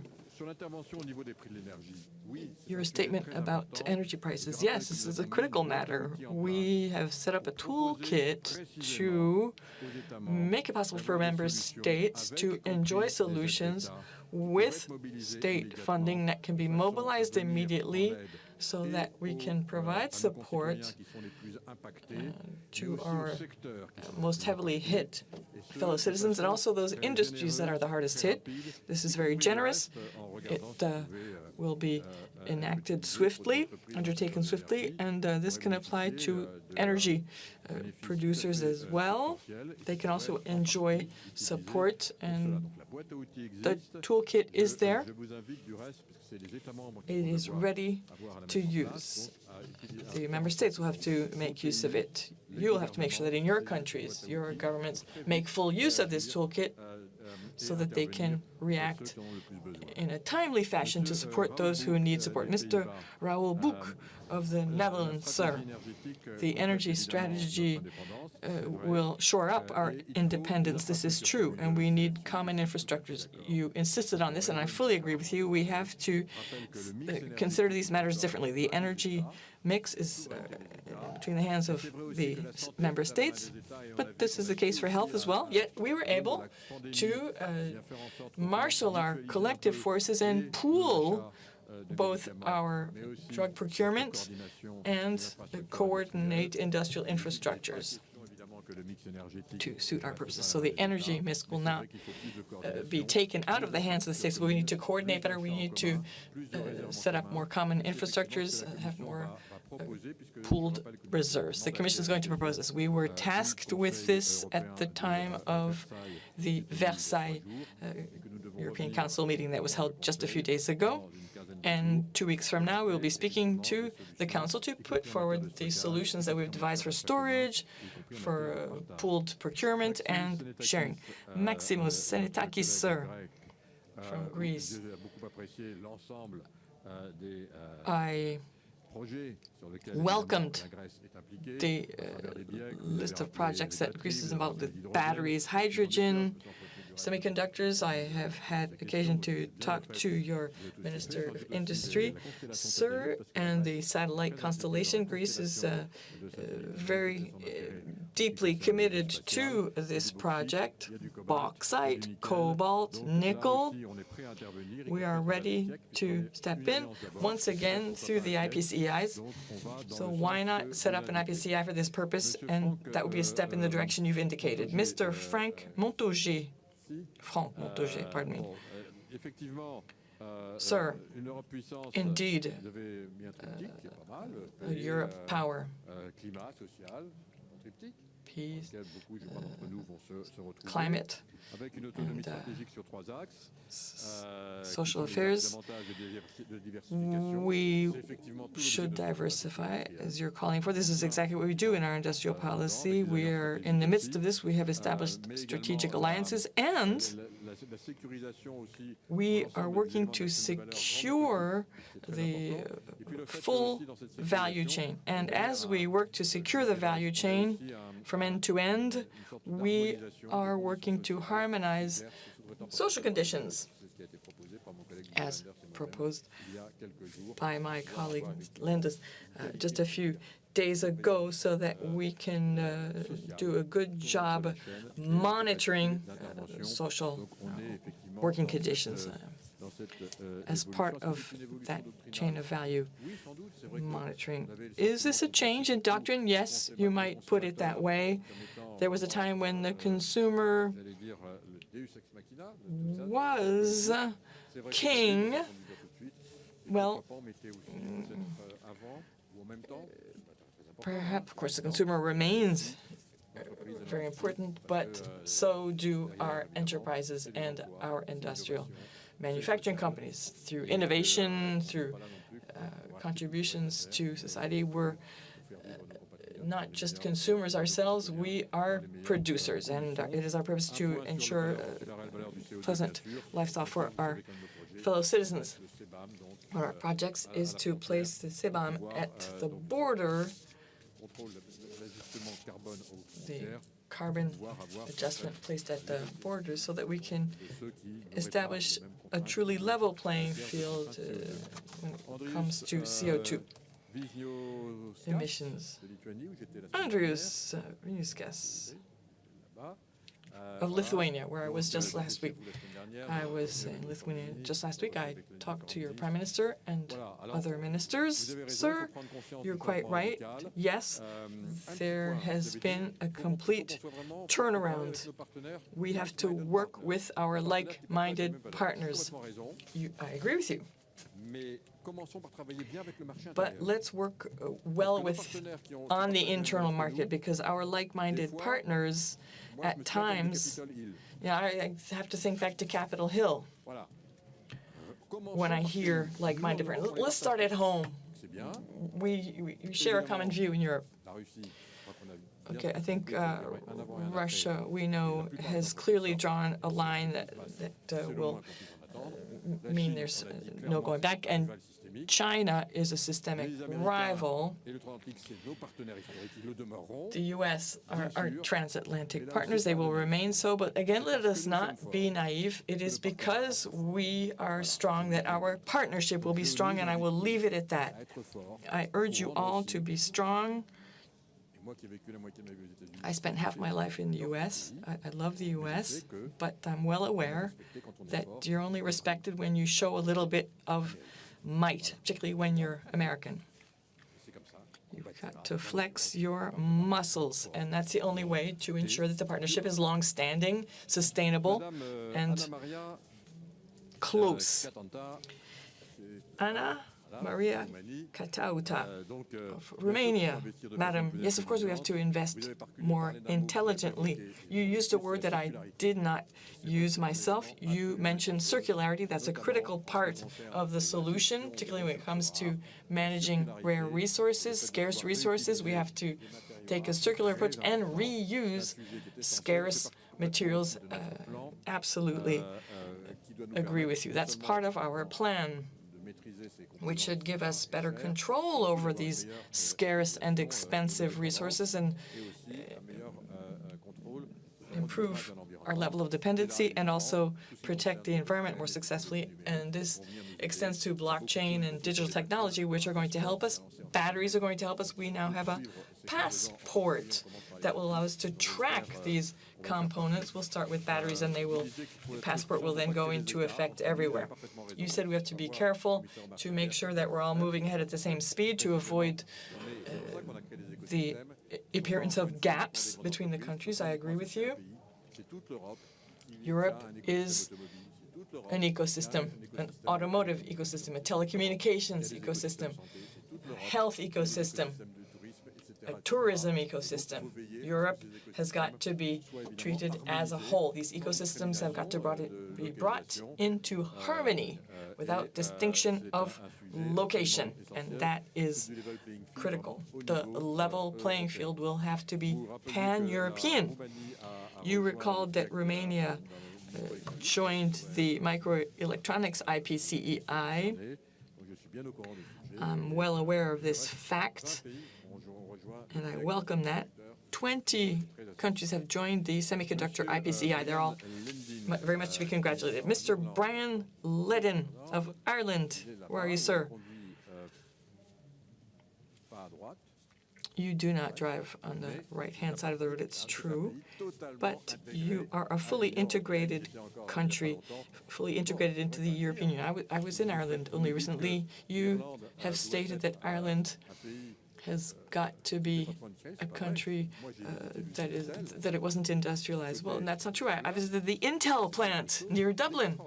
That is an extraordinary place indeed. It's the biggest industrial investment in Europe at the moment. So Ireland has proved beyond a doubt that not only is it able to attract capital, but it's also able to industrialize in relevant industries. So Ireland is also a country that will be increasingly industrial, and this is a welcome development. You stated that we needed to reduce the energy we use. Of course, given your political affiliation, this is not surprising, but we all agree. Semiconductors, electronics are tools to reduce the energy that we use. And in the bundle of solutions that the Commission is going to be presented with to decrease our dependence on Russian resources, there will be a proposal that allows us to consume less gas and consume it when we do in a thriftier fashion. We need to control our energy use, and this has been spelled out in details. Zarko Tusek from Croatia, sir. There you are. Interdependency on a broad scale, yes, but there are alliances. I have been following developments in Croatia. There's the Hydrogen Alliance at work there, and in the automotive industry, you have got IPCEIs. IPCEIs are instruments that are used increasingly to use state aid for specific industries, and this makes it possible to abide by competition rules. Healthy competition is important amongst ourselves and with the rest of the world, but we have to be able to rely on state subsidies when they are needed. Klaus' answer on strategic autonomy, that, there you are, sir, that with Chinese state capitalism, U.S. interests, we have to admit that we're a bit closer to the U.S. than we are to China. Let's call a spade, but we do have to be aware of our strengths and shore up our partnerships. China is a major trade partner, but the Juncker Commission termed it a systemic rival, so that you know exactly where you stand and what you need to do. You said that you needed more state support. Well, the IPCEIs are there to make that possible. These are ways to ensure that there is state aid provided, and this makes it possible to encourage private industries. This is being done for semiconductors. There are some in the area of health. In arms, it's a bit different because we have a fund, the European Defence Fund, that I'm in charge of monitoring, well, implementation and monitoring.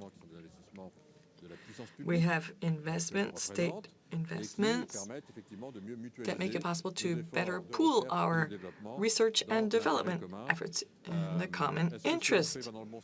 Are we working in the right direction when it comes to arms? I do hope that as we draw closer together, we will procure together.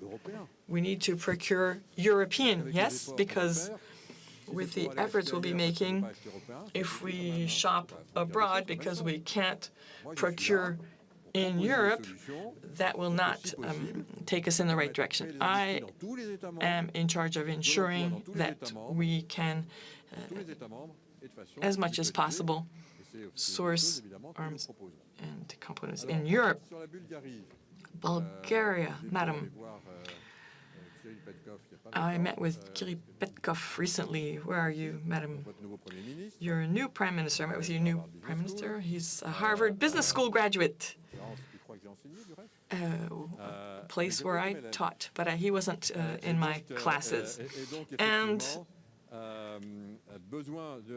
Yes, indeed, we need reforms urgently.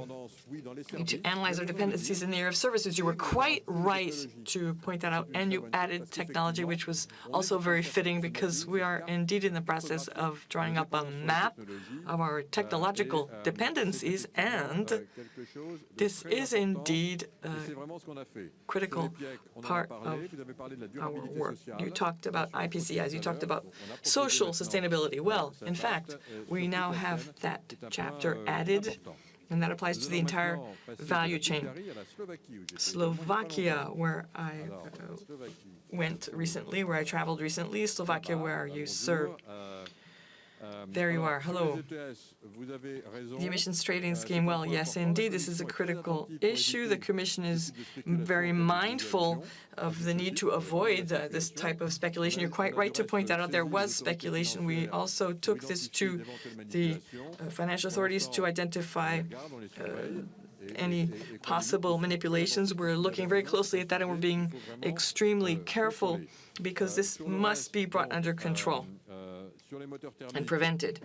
As to fossil-fired engines, yes, we're a step ahead of fossil-fired engines and also hybrid propulsion, combustion engines and hybrid engines. We are working on electric engines as well. I have been repeating over and over again to the automobile manufacturers that they had to stop manufacturing hybrid and combustion engines because they will become very desirable to countries outside of Europe. By 2050, we will be driving electric vehicles, whereas some members of humanity have yet to see a light bulb turned on. We have got to make every effort to protect the environment, and this means fighting against global warming, and thus I have repeated, as I say, to the automotive industry players that it's going to be many years before we can all drive electric cars. We have to continue to innovate on behalf of the rest of the inhabitants of the planet, but pray let us stop manufacturing combustion engines and hybrid engines. Now, you said that we need to avoid turning away from nuclear power. That's part of the taxonomy that I have laid out. I've been very clear about that. Reaching our 2050 zero carbon objective without relying on nuclear power generation, which provides 26% of our electric power today. And if you put everything end to end, when we double in the next 30 years our consumption of electric power, we will have to retain 15% of a contribution from our nuclear power industry. So nuclear power is in the taxonomy, but it's got to be cleaner. It's got to produce less waste or no waste, and this is exactly why it is still in the mix along with gas. Paulo Moniz of Portugal, sir, the future, the digital future is a major issue. Europe has got to be independent in data, in the cloud. That's why we have a cloud alliance. It will be a sovereign cloud. It will have specific characteristics, and the data that is processed in Europe under European legislation and for which there is no legislation that applies is the way of the future, because you're quite right. For industrial data, health data, strategic data, that regulation will be the only set of regulations that apply, European regulations. Sovereign cloud. Yes, indeed. You talked about the importance of cables and the importance of the entire infrastructure. We have been mapping that. We are looking closely at that. And by keeping control over our digital infrastructures, we will have to do the best possible job controlling our digital infrastructures. Martina Nardi of Italy.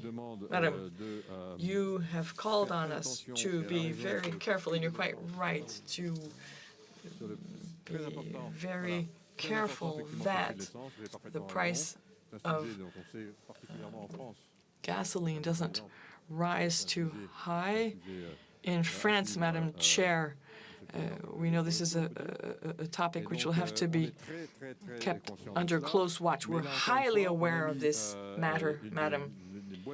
We have got toolkits here again that should make it possible to control that increase. Should we set up a plan for the next generation EU we're working on?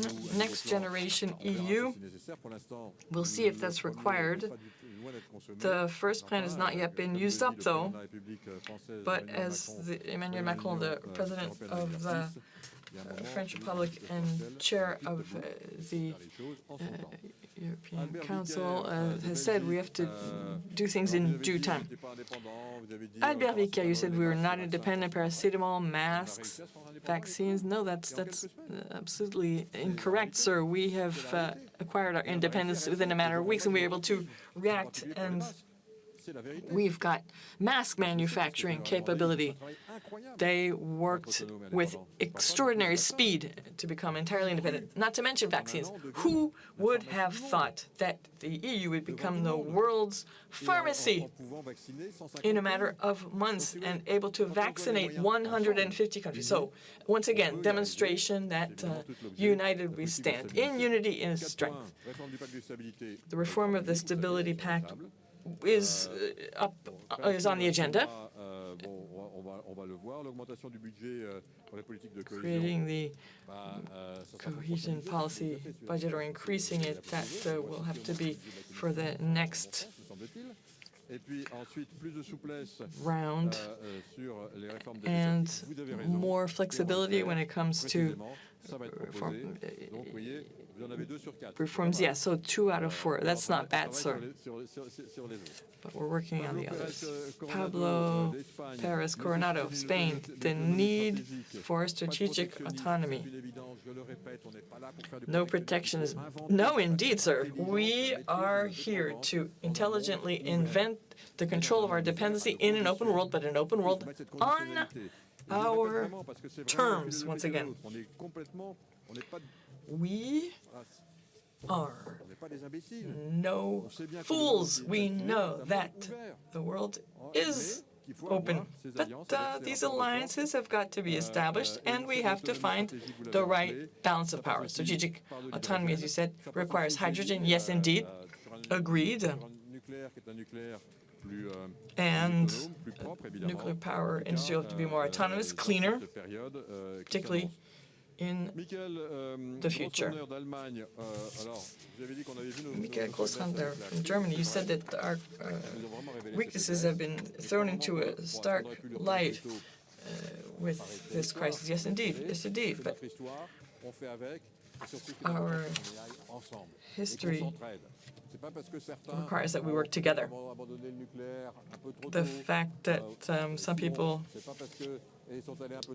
turn their backs on nuclear power a bit too early, well, we're not going to cast blame. We need to work together, support everyone exactly in the manner in which we worked to produce vaccines. This is our goal. We are all Europeans, and we have the great good fortune of being Europeans, but this is a fragile state. So